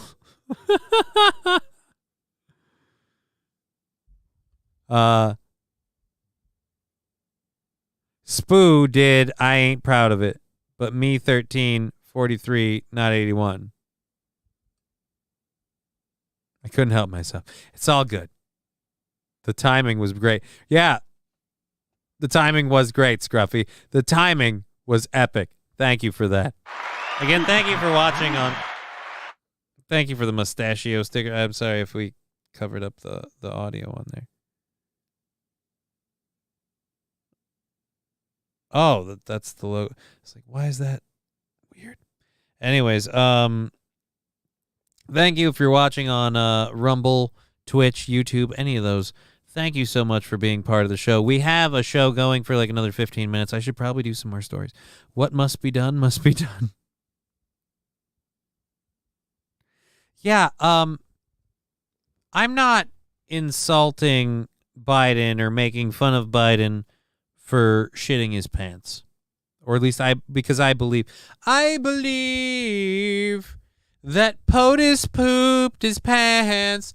I believe the commander-in-chief dropped a log. All right, anyways, yeah, I'm not saying the man shit himself and we should shame him for that. I'm saying the man shit himself and he's running again in 2024. That's where I have a problem. Well, had no Secret Service. I don't know what service you can get that could secretly cover for that kind of a hit. You know what I mean? Elder abuse. It's not elder abuse if he's doing it voluntarily. Don't get me wrong. I don't think Biden is there all the way, but I absolutely believe he's like, well, I'm making a lot of money and I got to keep covering for my son because all the money I'm making through him, he's kind of really bad at keeping it quiet. He rose to answer the call of duty. I have a whole bunch of stories. I don't think I'm going to get to any of them that I wanted to get to. Rogan praising Trump. I could do that, but I kind of don't need to. I feel like after everything we've gone through with that, I don't want to pick at that subject anymore. Let's do Biden rips Supreme Court. Don't really give a shit about that. Melinda Gates we'll get to if we have time after we do this one. Woman seeks job. The Bill Gates thing. Fox News and your goddamn ads. All right, you're going to do it again because I'm about to go to a different one. We're going to talk about psychedelic push gains steam. Jada Pinkett Smith influenced family's psychedelic drug use, according to son Jaden. Jaden Smith, 24, said psychedelic drugs have given him more empathy. Jada Pinkett Smith was the first to introduce psychedelic drugs into her family, according to her 24-year-old son, Jaden Smith. I think it was my mom, actually, that was really the first one to make that step for the family, Jaden said of Jada 51 while speaking at the Psychedelic Science Conference in Denver on Friday. It was just her for a really long time, and then eventually it just trickled and evolved, and everybody found it in their own ways. Representatives for Jada and Jaden did not immediately respond to requests for comment. The 24-year-old said the drugs, which are mainly illegal in the U.S., have given him more empathy, especially with his siblings. Siblings can argue so much and fight so much, and Lord knows me and my siblings have done so much of that in the past, Jaden said, of his sister Willow, 22, and his half-brother Trey, 30. But the level of love and empathy that I can feel for them inside of the psychedelic experiences and outside of the experiences has been something of profound beauty.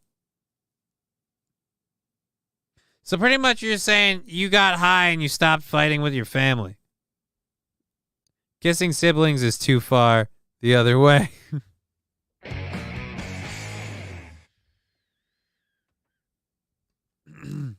Maybe your siblings, because you got no one. What do you got? No one.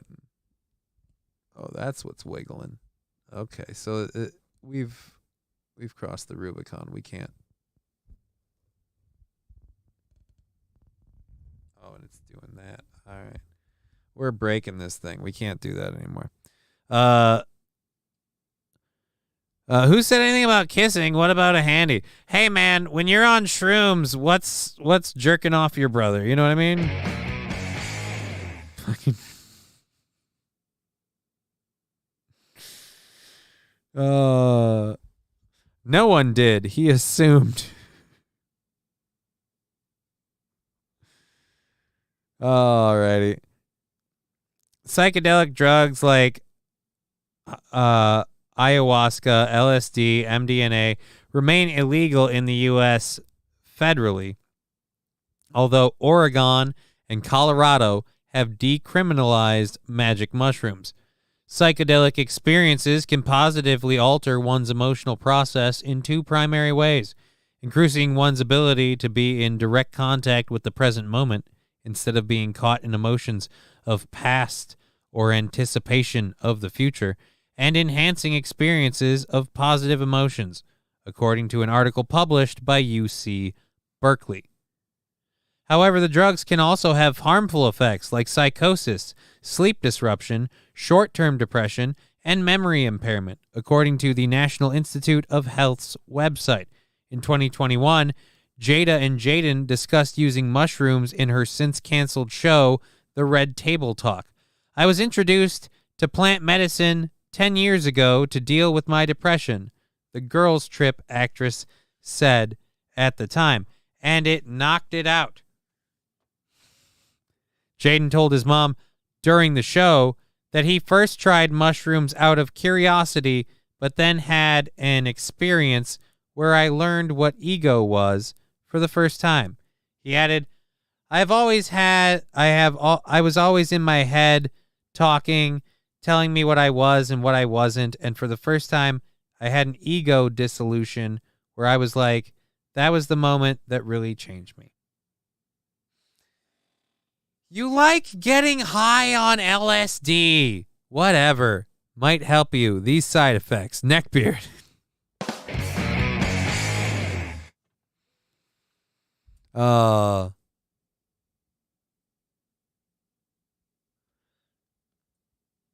Danger Bear Wolf Turtle.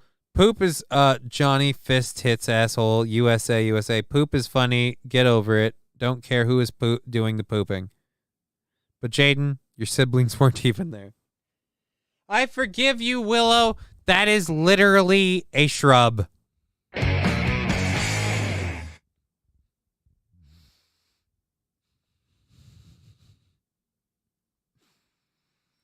Oh, that's funny. I'm just trying to loosen this thing, man. That's all I want. Fuck it. Anyways, I will say this, you really don't want this information coming out after things like the Oscar events happen. It really teaches you a lot of empathy. Keep my wife's name out your goddamn mouth. Really teaches you empathy. Someone should Will, do you need a mushroom?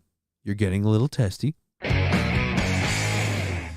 That's why he was coming down.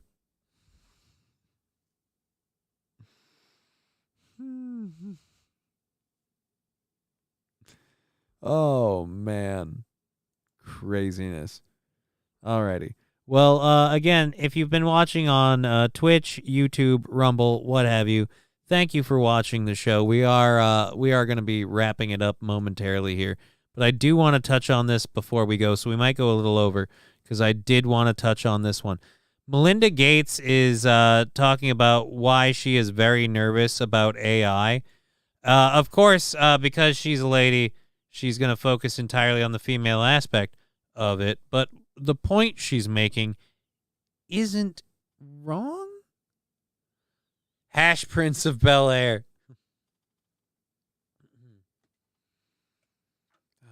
I can't.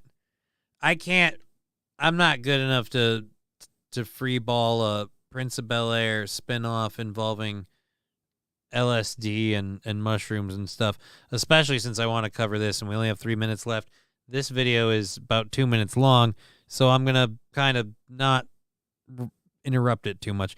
Let's go ahead and get over here. Melinda Gates. Boom.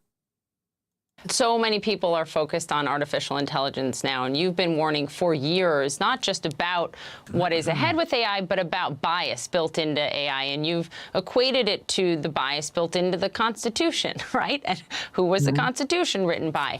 How? Whites. Land-owning whites and men. But let's be honest. We've given you ladies a lot more rights over time. How has that gone? You know, you started cutting men out of society more. Now we got the whole trans thing getting crazy. You really want to stick your necks into this one? How nervous are you that that could be playing out again when it comes to AI? I'm very nervous because we don't have enough women, again, who are computer scientists and who have expertise in artificial intelligence. And without that, we will bake bias into the system. Again, the system needs to take all people's points of view in and see society and, quite frankly, see the world writ large as it is. When you have women at any of these places, when you're creating something, when you're making this decision, when you're setting a law, you're bringing that perspective of society that is just so vitally important. You have, Melinda, described.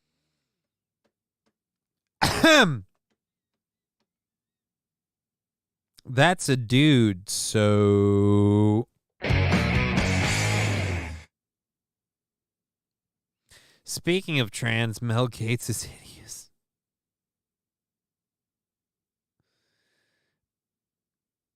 Look, Melinda Gates, I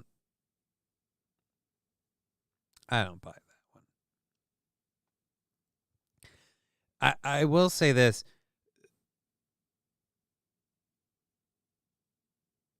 I agree with the sentiment, but are you saying we need to just have women doing these jobs? Are there women available to doing them that aren't getting? Democrats, let's go after the most tolerant groups in our country. So brave, MAGA 2024. Yeah, I think Scruffy just said it. Scruffy, you have a sword, and my permission. I've done this twice now. This is the second day in a row where I've pretty much shared that message. I'm washing my hands of any defense of it at this point. Mods have permission to start enforcing calm the fuck down rules, however they feel that needs to start happening. This moment in your life as incredibly joyful.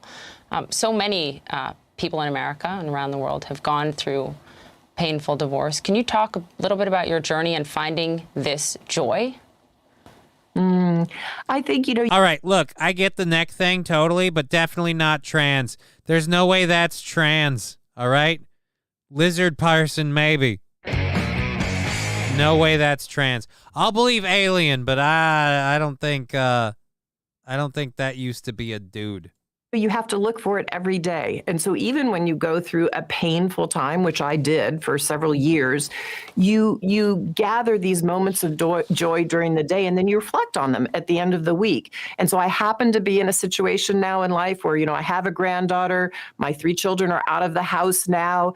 And so I just really surround myself with family and friends who bring me a lot of energy and joy, so that when I do go out in the world and do this kind of work, or I travel to places that are very difficult, I can lean into that joy and lean into that network of family and friends. I think the question she was kind of low-key asking is, how long have you known about Bill Gates's proclivities? We want some answers, bitch. Lunch lady looks, for sure. Look, I'm gonna say that looks like a lady who hasn't had any work done. She's got the joy, joy, joy, joy down in her heart. Billy on Epstein Island with the underage. Yeah, and look, I don't fault Bill for maybe wanting a younger model, looking at how that one kind of, did over time. But underaged is a bit too far, Bill. Bit too far. That's not cool.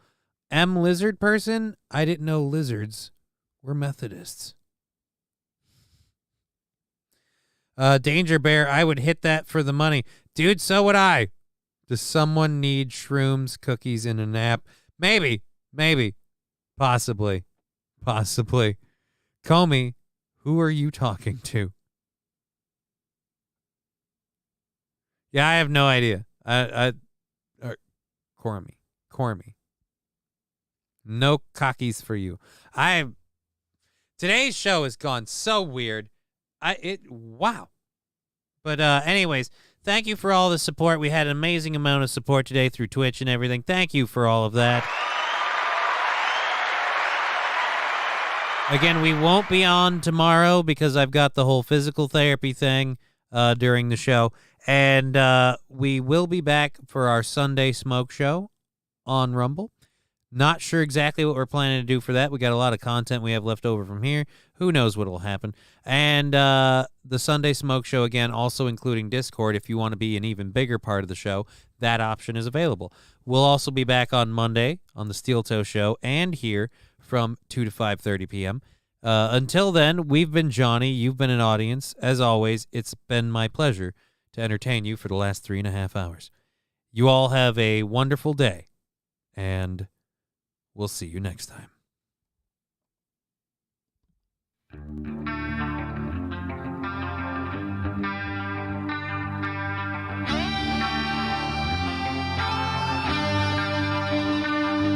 Game over.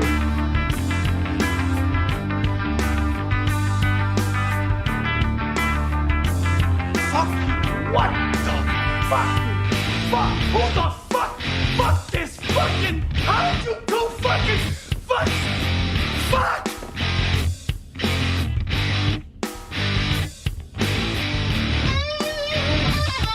Game over, man. Game over.